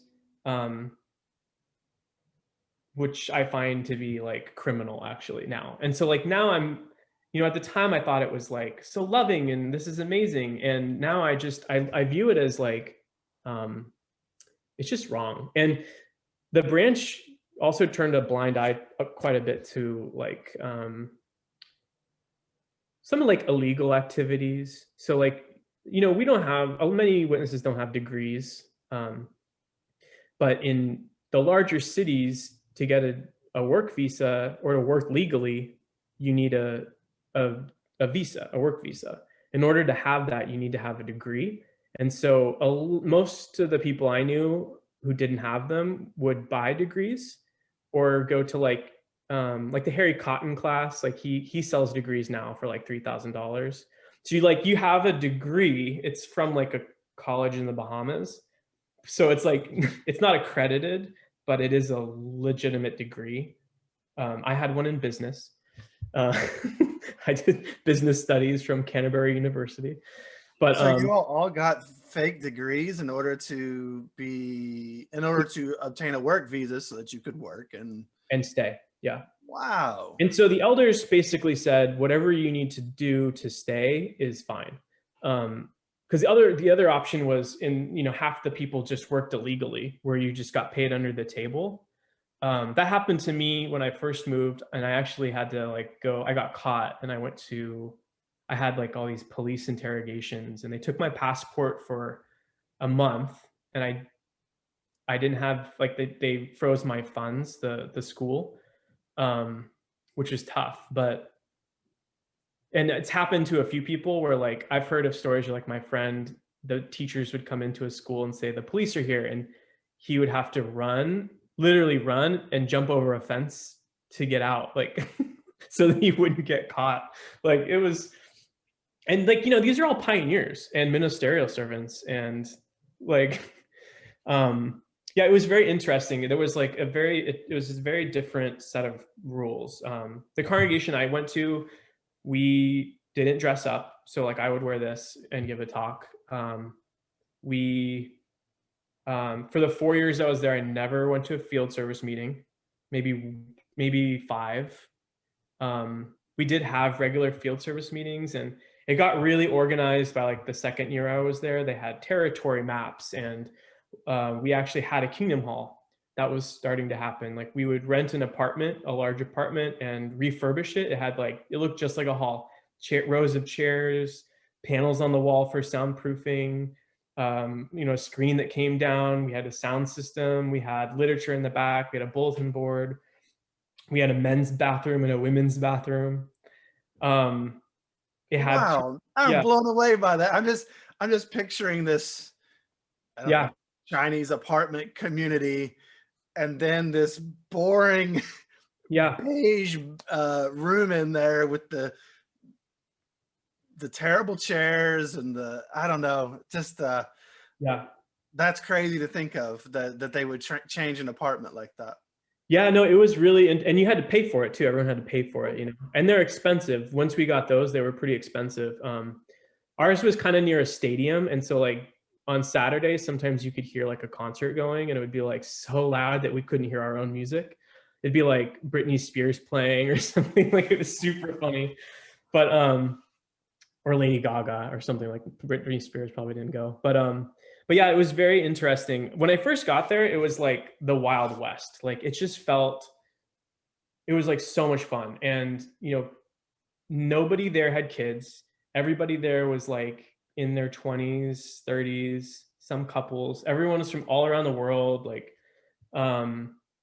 People would go away. You could travel for the summers, because if you work for a school, if we come back for the summer, I would never go to meetings. I would just be camping and then going to here and traveling, and it was the best. But on the flip side, it's I had 2 parts a night, during the meetings, and running mics, and I was an attendant, and I was also the chairman. And it was just, there weren't enough brothers to do stuff. So you kind of had this special, you had this feeling that you were super special, you were important, and you're doing something that was just cooler than everybody else, plus you got to wear your badge at the conventions in the States that said China. You just say China, and they're you're almost like a celebrity, right? I can only imagine. You're extra special. You're already special because you have the truth. Yeah. We talked about that earlier. Now you're extra special because you're doing such grand things for Jehovah. Right. But it was then, I think, that that's when I started to have a more relaxed view of the organization. The congregation I was in there, in thinking back, I think that the elder that was the coordinator, I feel he was a little off. And one of my friends that was in the hall never liked him. He always kind of was he's had kind of a cult following, especially among the locals. He was a missionary from Taiwan. He was a Japanese guy, older, was the nicest person you will ever meet, and just was wise and kind of had this like, when I first got there, you have to do this security briefing, and I went to his house, and he had like, he was wearing sweats, and he had like this, he was sitting like cross-legged in a chair, and he had this like little hamster that was like running all around him, and he just basically was like, what do you want to know? And like, he was just very like kind and loving, and his whole thing was show love. Love number is number one, and like everything he was just like, just show love, just show love. Love is important. You know, just show love. If a spy finds you, or if a police officer asks you what you're doing, tell the truth. He's like, why lie? Just tell the truth. So everything he did and said was diametrically opposed to the letters that were coming out of the branch. And I didn't know that at the time, but he basically, like, the CO would come through, and he would tell him like, you know, you need to like change this. You guys have to dress up. You have to do this. And he always said no. And which was really strange. But you know, in that culture, he was the oldest in like in Asian culture. So, you know, as being Japanese, the other Japanese brothers in the hall looked to him, and they often followed him. So they moved from different places and followed him to that congregation. So they kind of like were already like almost worshiping him. Like I saw some people one time like petting him, like fawning over him in the back of the hall, like Oh, local. weird. He's like a guru inside Yeah, yeah, the definitely. And hall. that's the vibe. That's the vibe he gave off, and it always kind of creeped me out. Like it just was creepy. His wife apparently a couple times tried to get him removed as an elder. Um, I don't know why, but she tried twice, and I think the reason they left Taiwan is because there was some issue at the brand. Like it was like something was fishy, and he jumped ship and moved to China. Which, so you get a lot of these people like fringe witnesses and like partiers, a lot of gay people, a lot of witnesses are, I know three of us have come out in one city. Like it's just a lot of I think people escaping like from something, you know, um, which also leads for a really fun time, like just lots of great parties. We used to do drinking witnessing, where we would go to like a bar or restaurant and have cocktails and like witness to the staff, and then count like 20 hours that day, or like whatever, you know, like. I guess so. When you were there, did you place much literature, or is that too No, risky? no, no, no, they didn't. This is a weird Literature is only thing. for you. We had so much literature, like constantly literature coming in. Like they had all these systems to bring literature in. There was like a warehouse in the south of China that used to have literature somehow. Like it was very strange. And like the longer you're there, you're like, it's very weird. Like they have many branches there, and it's also secretive. And some people like they go in as like commuter Bethelites and like sweep and vacuum in these like apartments. I don't know. It was really weird. But yeah, it was the, I think the beginning of the end for me, like definitely. So for you, what was waking you up? Was it so you were getting, because on one hand, so a lot of times people wake up because they begin to get some distance from what they were learning. So in a situation where someone's learning a foreign language, at times for a while they can't really speak the language, Right. or they're going to, let's say, a Spanish congregation here in the States, but they don't really speak Spanish yet and they're learning. But just sometimes it's the different translation of the words makes them think, or it's just not being able to understand gives their brain time and a little bit of distance to start processing things. But you are pretty immersed because you have to do all these things there. So what was it that was helping you to wake up? Was it were you getting some distance mentally and emotionally, or was it just being with these kind of outsider brothers and sisters a little bit who were running from things and acted a little different?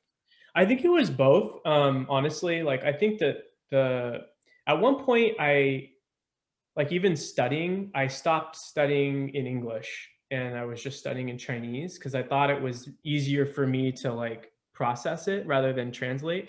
I mean, like I would study in English a bit, but like I started relying more on the Chinese. And You know, and also like the way the ministry works there, you're really supposed to make friends with people first. Like it could be 3 times you like hang out with people like that you are interested in converting. And then it could be like you go to the coffee shop, you might have a beer with them, you go to dinner, and it could be like 3 visits before you even bring up anything spiritual. Because you're also trying to like gauge like, are they a spy? Are they like, you know, like how does that work? So you're But supposed to make friends with worldly people. yeah, and that was so weird, honestly. Like it was just because then that's when I started like starting listening to people, listening to them about their culture and their lives and their families and their religions. And I don't know, like it just started being more interesting to me. Um and then the more I would come back here, like for visits, it would be just so stifling and like all my friends, we would sit in the meeting and we would just be like, this is so fucking boring. Like the speakers are shitty. Like the comments are weird. Like it's so boring. Like we just hated it. It was, so we just didn't go when we were here, like to the English. It just was not fun. But there it was like exciting and interesting. And there was like elements of danger and, you know, like, I don't know. It's just, and also like you can kind of do what you want. Like if I wanted to go out in service and have a beer and then continue service, and that was fine. Like nobody had a problem with that. If I didn't want to go to like service meetings and meet up with the group, that's fine. If I want to do my own thing, that's fine. It was just very like no one really checked up on you. Like the elders were so busy and they were all so segmented that they never really knew what was going on. They'd be like, "You good? Great," and then they like run to do something else. Um, so I think it was like that autonomy. We all kind of started doing things our own way, um, and realizing it was better. And so we would come back here, and I would be like with my parents, like, you know, we don't do it like that in China. Or I'd be like, you know, my friends have beards in China. Like, what's the problem? Which is true. Like, they grow beards in Chinese congregations or in English congregations in China. It just was like a whole different experience there. And then there was the aspect of like you're not really listening, because also like when you're so focused on like keeping the meetings going, it's just work. And like I'm so focused on my next part and you know like what's that word again, and like I'm trying to like work out like whose names are who for like calling on them, you know, because it's all very similar. um or I'm like watching the camera to make sure nobody's like trying to come up to the front door. It's just like, so you're always focused on something else. So you weren't really connecting then to the indoctrination. No, no, not absolutely not. At that point, it was like I'm already I'm already indoctrinated. Now it's time to indoctrinate other people. Like, because also, you know, this is a really young country, so like even local elders, you know, they were just baptized like a year ago. There's no like generations of people, and so you are the like the old generation. Like I there am the most experienced, like an experienced person. My comments were weightier because I came from America and like was raised in the organization. Man, now I'm regretting not doing something like that. I might have to go back, uh, get to China. That sounds like Yep. an awesome time. It was, no, really, it was. And honestly, like all my best friends I've met were from China. It was just a really cool experience. It was kind of like being in college. Like that's kind of what I thought college would have been like. That kind of freedom and like exploration and figuring yourself out. Um, some shit did go down in China. So like I did at one point. The whole time I was there, I was like, it's so embarrassing to say, but like basically like sexting people, like because I don't know, it was so isolated and like it was just I don't know, it just felt I was so isolated. It didn't feel wrong anymore. Like I started going into that path, and again, like it was my sexuality was coming up, and I just felt like a need for companionship, but couldn't have it. So this was the only outlet I could have with somebody, right? It started getting weird like towards like there was this one time I went to like somebody was like, hey, can you study, I have a Bible student, can you study with their cousin, they're in town, can I set up a meeting? So I was like, sure. So I met up with these two Chinese guys. One was a Bible student and the other was his cousin at a restaurant. And we're just like eating and hanging out and no talk about religion. We're just chatting. And the cousin leaves. And then the guy I'm supposed to study with, he's like, yeah, I'll study the Bible with you. I'm like, okay. So we're walking back to the bus and he like tries to hold my hand. And I was like, whoa. It's like, that's weird. And I was like, no, I'm okay. Like, that's fine. And then I started like freaking out because I'm like, I know he's gay. He probably thinks I'm gay. And we're supposed to study the Bible together. This is weird. Um, and so like it started getting a little too like life was getting a little too like mixed up with my, I guess, like double life. It was all like digital before then.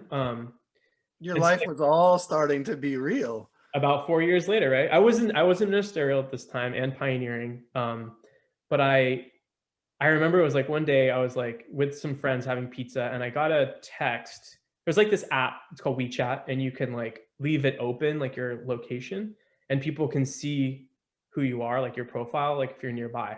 So I would like leave it open because sometimes people would like contact me. And if anyone found out, I would just say I was like, oh, I didn't know how that feature worked, or I was trying to like witness to people, you know? So like, this one guy texted and he was like, do you want to meet up? And I said, yeah, sure. I don't know why.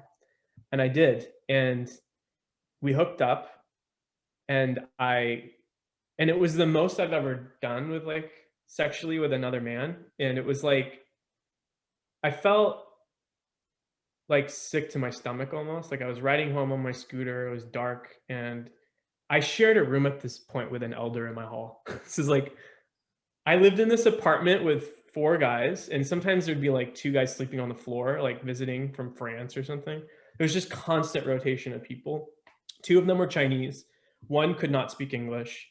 And then I had this guy from New York, from Bethel, who he was actually a friend of mine, but was an elder in the hall, and we shared a room together. And so I came home, took a shower, went to bed, and I was just like, fuck, like, what am I going to do? And so I decided that night I was not going to do anything.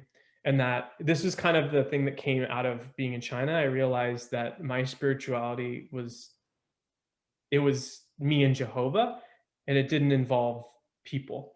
And I didn't think that I needed to express or like tell my sins to anyone. Like I kind of felt like if I still feel like I have Holy Spirit, then I do. And then that's good enough for me. And so I met up with him like a couple other times, like a few times. And I started feeling guilty because I was like still going on Bible studies. And, you know, it just was like in the back of my mind, I kept thinking like, I feel like a hypocrite, you know? And so, but I didn't want to tell anybody. I was just like, I can't come out to elders here in China. Like I can't, it's just the whole thing was like too stressful to think about. So rather than deal with that, I went on this month-long trip to India with some friends. And one of the friends I was with, he's a good friend of mine now. At the time, I really didn't like him very much because he was openly gay as a witness. He came from England and was just always out. And it like infuriated me, like just seeing kind of like somebody happy with themselves made me so angry, and it made me hate myself even more. So I just was like, really didn't like him and did everything I could to be away from him. So unfortunately, we were like the last two still together in India. And, you know, we went to like some sites up in the north and we ended up like in Goa, which is on the beach for a week. Just the two of us. And you know, we ended up hooking up, which I was like, I promised myself whatever I did, I would never, ever involve a witness in whatever way I, you know, do wrongdoing, quote unquote. But it happened. And that like really fucked me up, I think, in my head, because we were having like really deep spiritual conversations. And I think he was on the fence about the organization. And I felt like responsible to help him stay in. So like I ended up spending like an evening alone, really just like distraught, crying a lot. and I immediately called this elder in my hall, and told him what happened. Actually, I didn't tell him about the witness guy. I told him about the other guy. And when I got back, we had the judicial meetings. The Which was super interesting. It was a Japanese guy, a Canadian, and a British missionary that was assigned there from Taiwan, who was in my hall, and he was new, and so I had to explain like all this stuff that I had done, with this guy, and um, it was like, the judicial committees are like, I don't know if you've been in one, but they are soul sucking. Like it's so much. I don't know how to say, it's very abusive. Like you're sitting in a room with three guys who say they want to help you, um, but the questioning that they go through, like the details of questions, and especially for me, like I have never told anyone about my sexuality. It was extremely traumatic for me. Um, So so oftentimes I've had both men and women on here. Oftentimes women who have been through these judicial committees and talked about how boundary crossing the questions are, how much detail they want, how gross the whole process is and abusive. So it sounds like they did the same to you as well, where they asked very inappropriate questions, and it's not enough for you. You were going to them and confessing. right. You were Yeah. saying, I did this. So why do they need all the details? Yeah. It's Exactly. really, I've heard many stories of Yeah. judicial committees that are just absolutely abusive and traumatizing. Yeah. And I think that the most traumatic thing for me was like having to say that I had, because the terminology is also very witnessy. Like you have to say I have same sex attraction.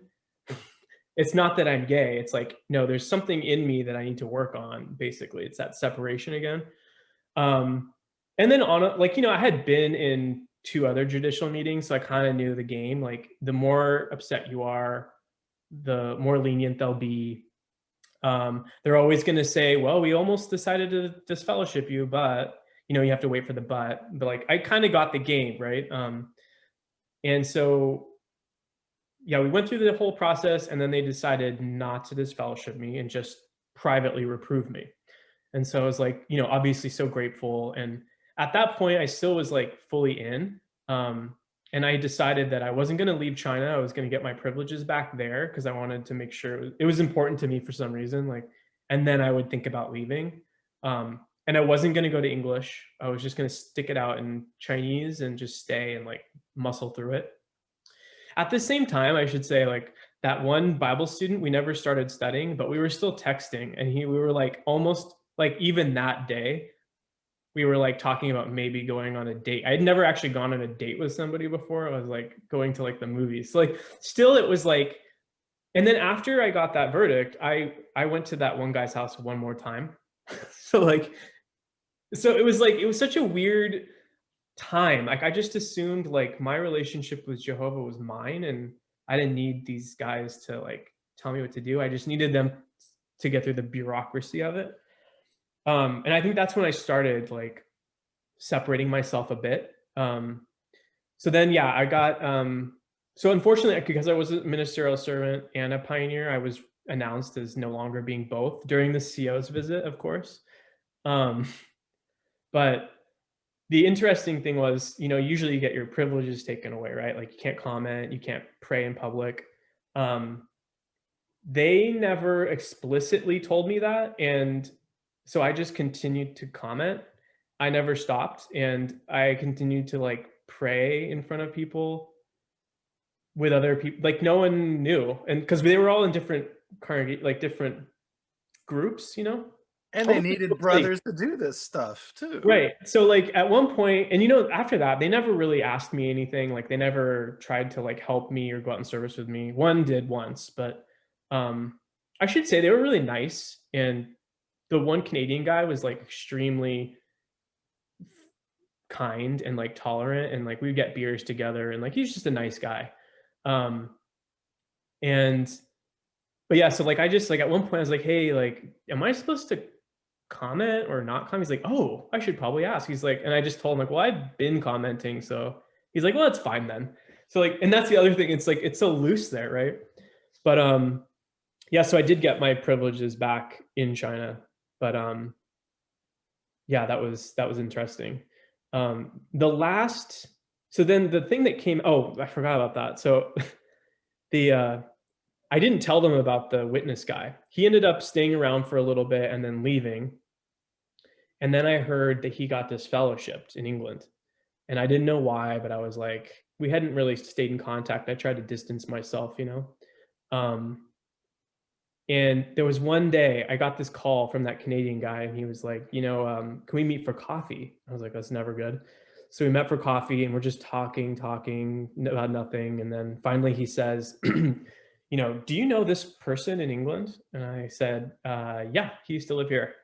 And they're like, well, apparently he was disfellowshipped, and there was something that happened between you two in India, and he mentioned it in his meeting, and they wrote a letter and sent the letter here. So we have to investigate it. And I was like, fuck.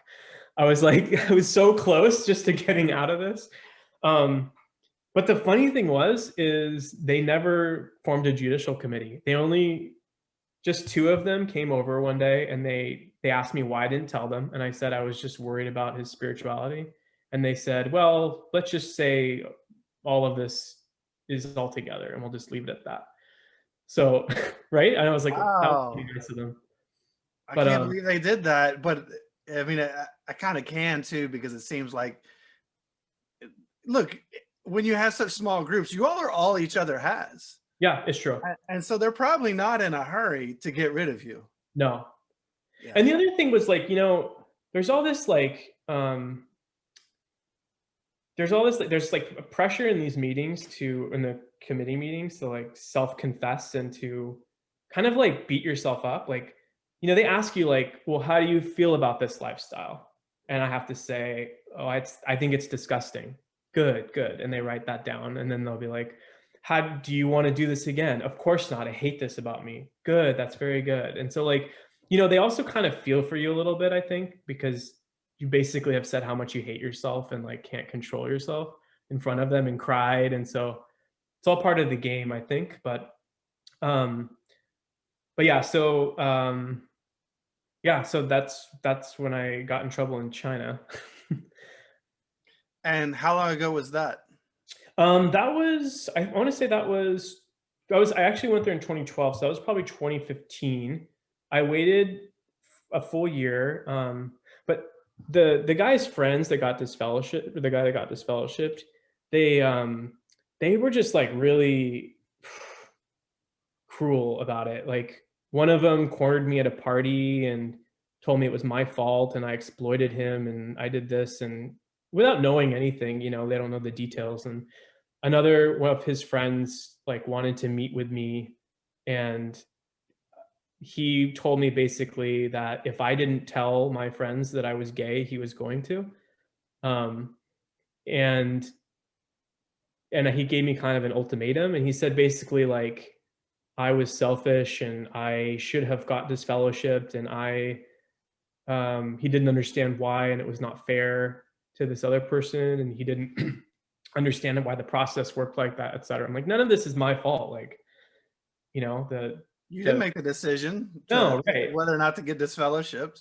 Right, exactly. So that's when I started getting really depressed and just really stressed out, because at this point I'm like avoiding certain people, and it's a huge city. There's like 20 million people, but every day you run into somebody, because it's just a small community. And so it just started getting really stressful.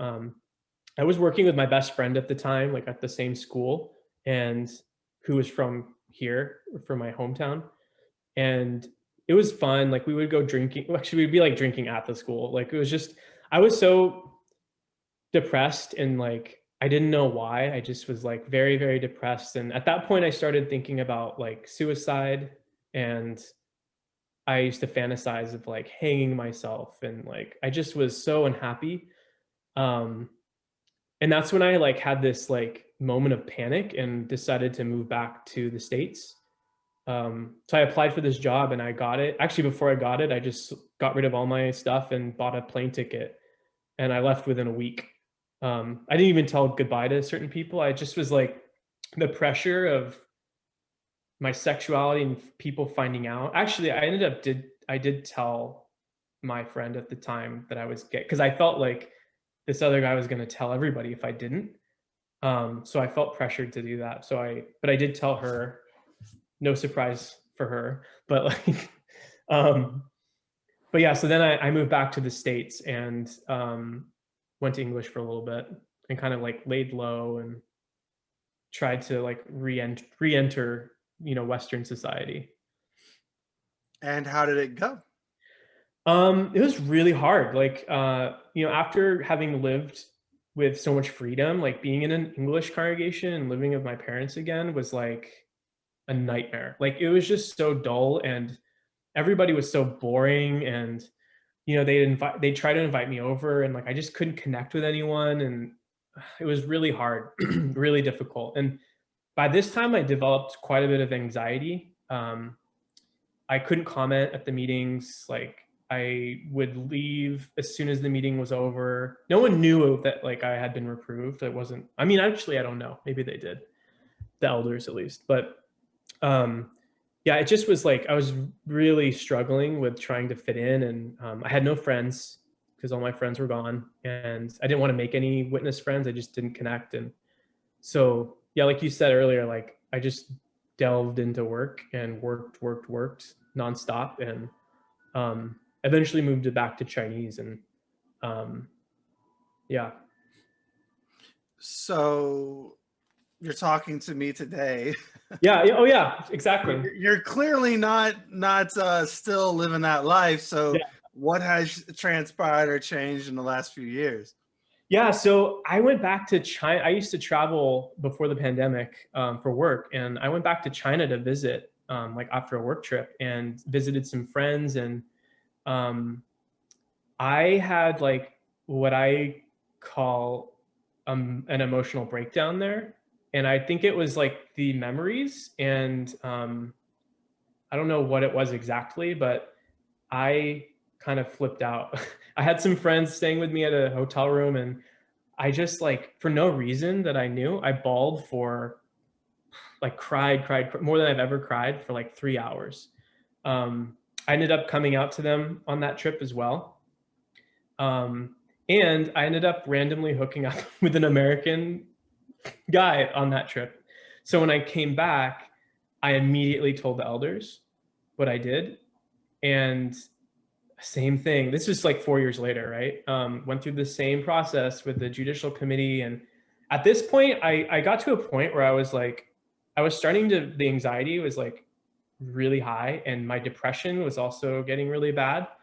And I decided to just be honest with people and just tell them that I was gay, um, or rather had a same sex attraction, you know?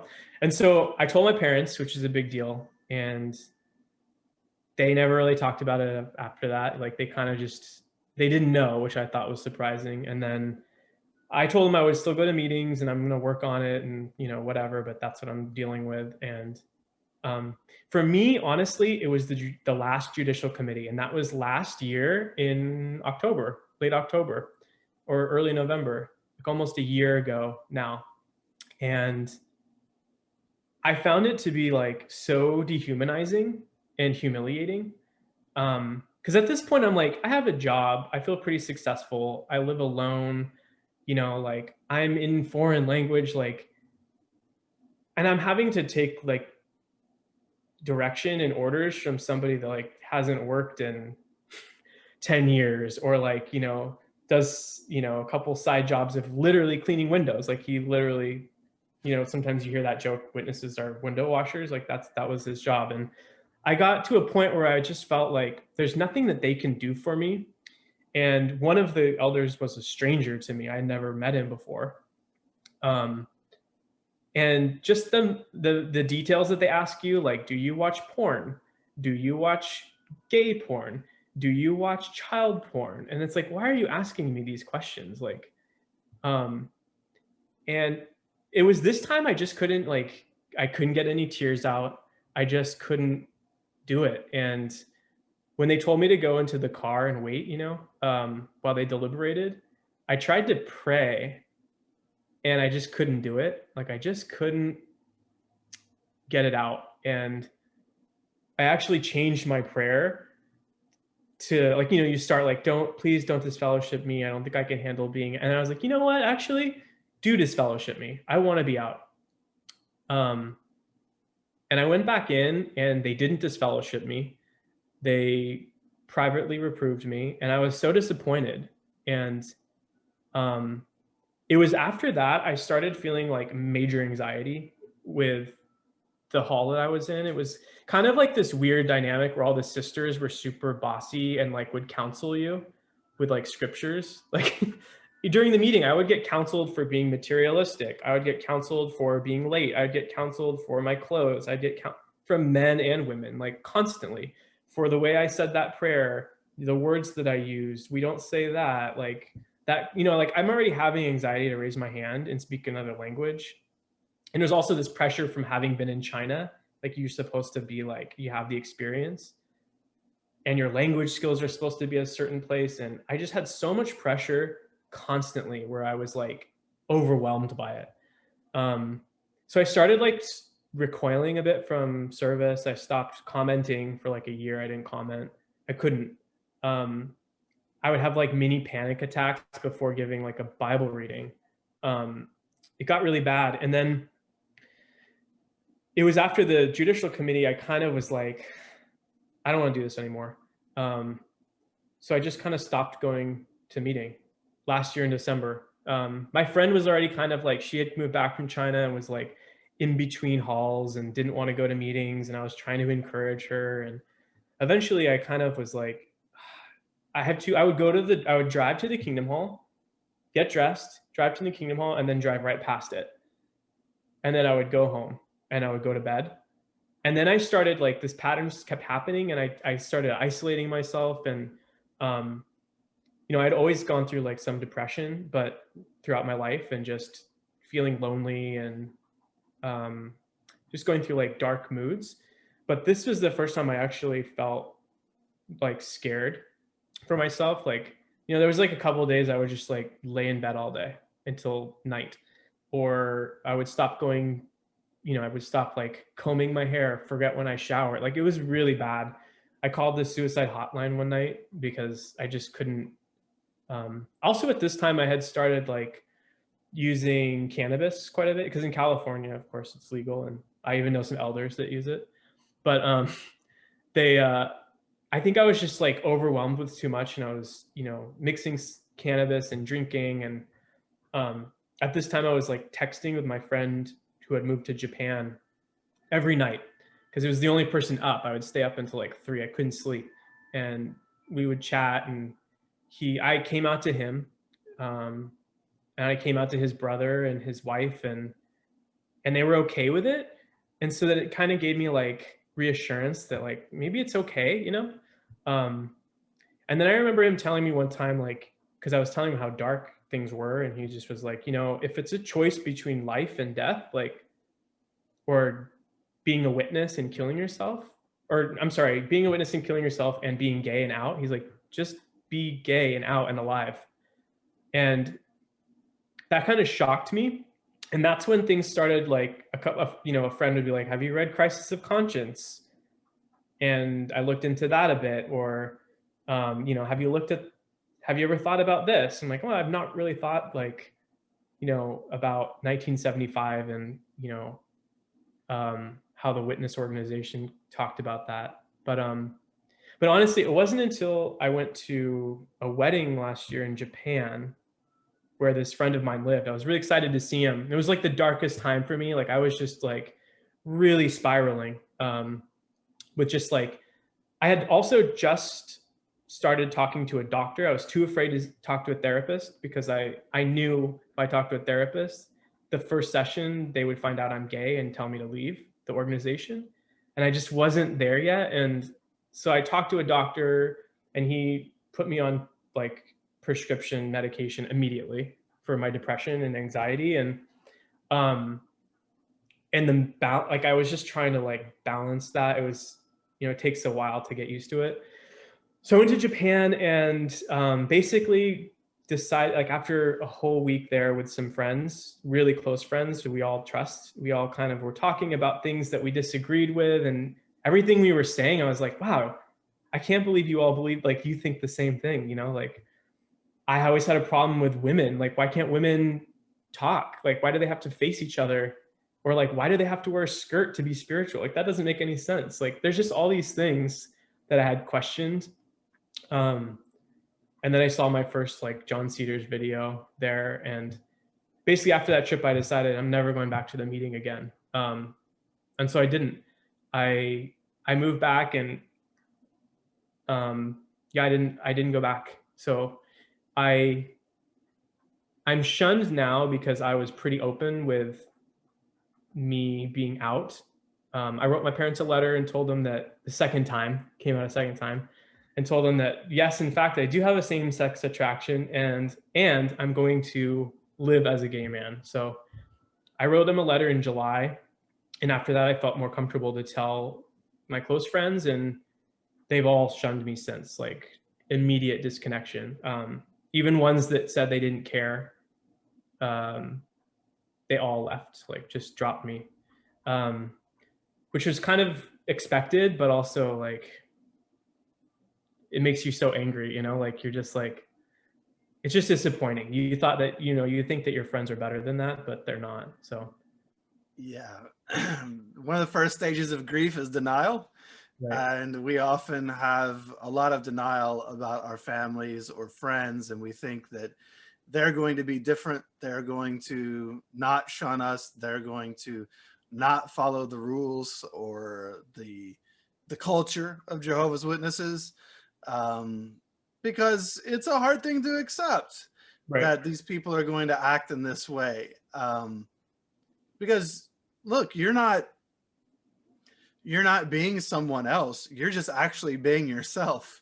Right. And it's hard when people react so strongly to that. It's just such an unfair and unnatural thing to happen that it's hard to come to acceptance around it. There's a grieving process there. Right.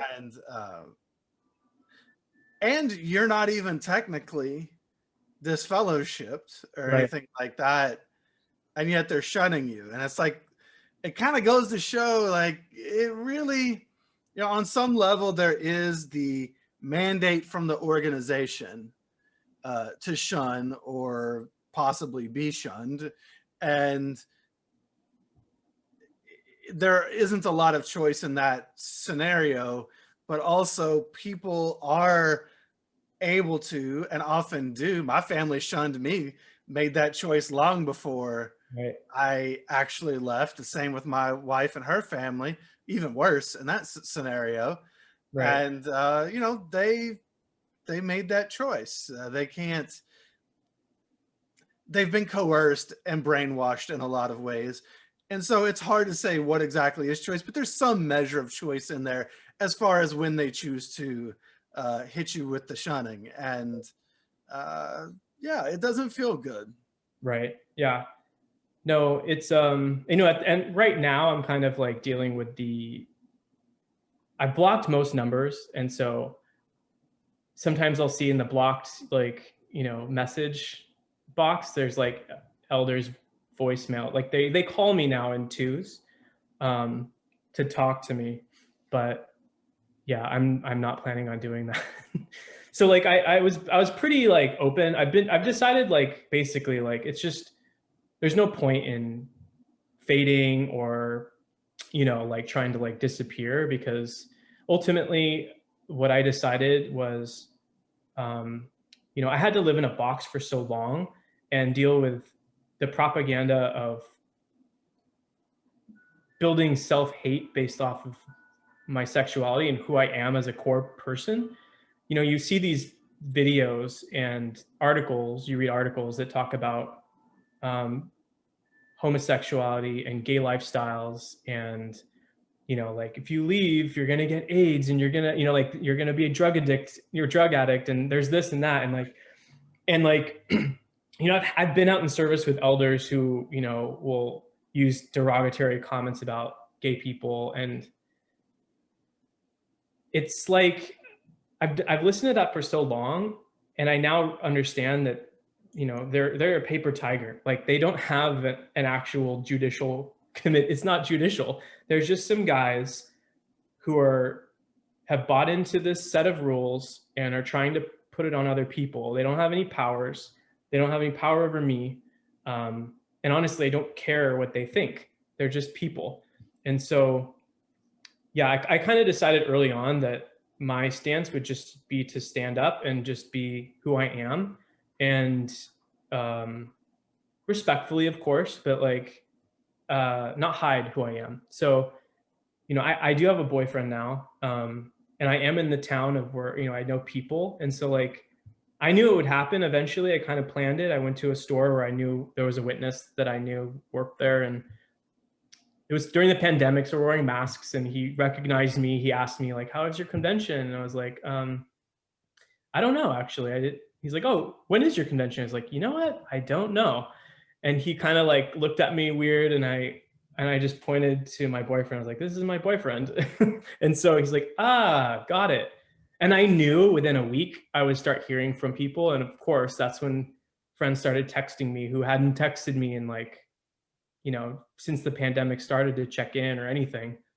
And they were like, "I heard from so and so who said that so and so said that you have a boyfriend. Is that true? Are you leaving?" Like, so I didn't have to do anything. Like, I just you pick a couple people and they'll use the rumor mill to spread that around. But So you're just going to go be you, yeah, and exactly. you're letting Jehovah's Witnesses be them, and they're Yeah, going to do what they're going to do, exactly. and you're not going to engage. It Exactly. sounds like so. That's certainly again. There are many ways to leave, Yep. and we all got to pick what fits us, and this fits you, and that's awesome. Right. So, how do you feel? Um, so, you're well. I don't know if I don't want to ask that. So you're being shunned Yeah. at this point. Is there anything you'd like to say to those that shun you? I mean, that's such a tough question. I was thinking about that. Um, Honestly, like, because look, I have been there. I was fully in. I shunned my brother, actually. He's still disfellowshipped, for 12 years. I didn't talk to him for 12 years. And I thought I was like the best Christian, for that. Um, and I had to, sincerely apologize when I left the organization for how I treated him, and not, understanding like that's a very damaging. And also, I had been there, so I should have known. But um, I know there's like nothing you can say to somebody that's in the organization to change. Anything you say is just going to make it worse. But honestly, like, I would just like them to know that like I'm the same person. In fact, I'm a better person. I have a better sense of values and morality. I'm happy. That's the other thing. As soon as I left, the anxiety, the depression, gone. Like, all of it is just like almost evaporated overnight. Like, there's definitely things I need to work through, but um, it was definitely circumstantial and not, something that was like innately in me. Um, so that was amazing. But like that, yeah, I just want them to know that like, if they're unhappy, if they have anxiety, if, you know, um, to get out. Like, this is not a dangerous world. Like, it's not what you think it is, and you aren't who you think you are. Yeah, and let's face it, a lot of that depression and anxiety is caused by trying to live an inauthentic life. And a lot of Jehovah's Witnesses are trying to squeeze themselves into that tiny little box that somebody else made for them, and it doesn't fit, Right. but they're trying to anyway. And all of that angst caused by continually trying to fit in, uh, creates a lot of that depression and anxiety. And authenticity is a great relief Yeah, when you exactly. can finally be yourself. Yes. So beautiful to You just want to see other people be happy too, and that's a Yeah, beautiful thing. yeah. I mean, I'd love for them all to leave, but who knows? Yeah, What yeah. what We witnesses? all know the likelihood of that, right? Yeah, yeah. The witnesses always say like, you look at worldly people and they're just a prospective witness. Well, now I just look at them as prospective ex-witnesses. Absolutely.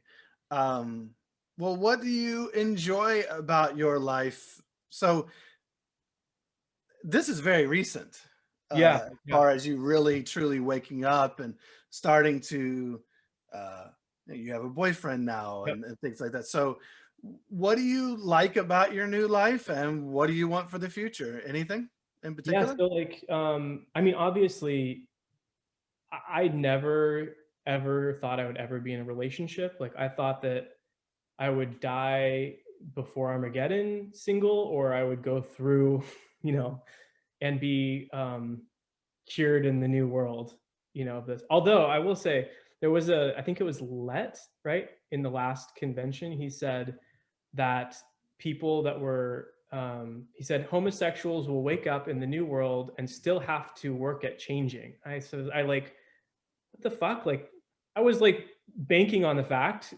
as a witness, that I would be resurrected or I would be in the new world and I didn't have to deal with this anymore. Um, but anyways, yeah. So I think that the thing I look at now is like the thing I most appreciate is my freedom. The just like freedom of thought, and I feel clear-headed. Like I can make my own decisions, which sometimes is tough. Like I'm not used to making decisions for myself. Um, but like just the like even my boyfriend, like I'll ask like, what do you want for dinner? And he's like, you choose. I'm like, it's too much. Like you choose. I don't know. But yeah, Everybody has to adjust to that. It's your life now, and yeah, you get to own it, and you're just as worthy of making a decision as anyone else and having what you want to eat for dinner. exactly. Imagine that. Yeah. But no, I think the other thing is just like being able to be in a relationship. Like I said, it's something I didn't think I would be able to have ever. And like even just like human touch or sharing myself, like just sharing my experiences with him, or um having intimate conversation with somebody and not having to hide who I am is like such a relief. Like I cannot tell you what a burden that has been all of my life. And really like anyone that's like, if there's anyone watching this or listening to this that's still in or contemplating leaving, and you're also gay, like get out. Like this is not a place for you. Like some people can make it work, you cannot. Like it's time to leave. Um and I've been really surprised by people, non-witnesses basically, and you know they've just been so kind and generous and understanding and patient as I build boundaries and try to figure out who I am. And I do mess up sometimes, but it's just been quite an experience of building real friendships and real relationships that I didn't think I was missing. Yeah, sometimes we don't know what we're missing until we find it.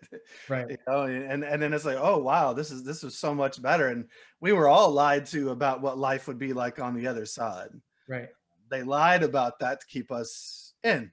right. Um, and now you get to be yourself. You get to find parts of yourself that you didn't know were there through these experiences. You'll learn things that you like in life or don't like in life, and that's fine too. And get to actually be the best version of yourself Yeah, for the first time ever. yeah. I mean, honestly, feels like I was reborn. Like I feel like this is a new life, and it's really exciting. It's like, yeah, like the possibilities are endless.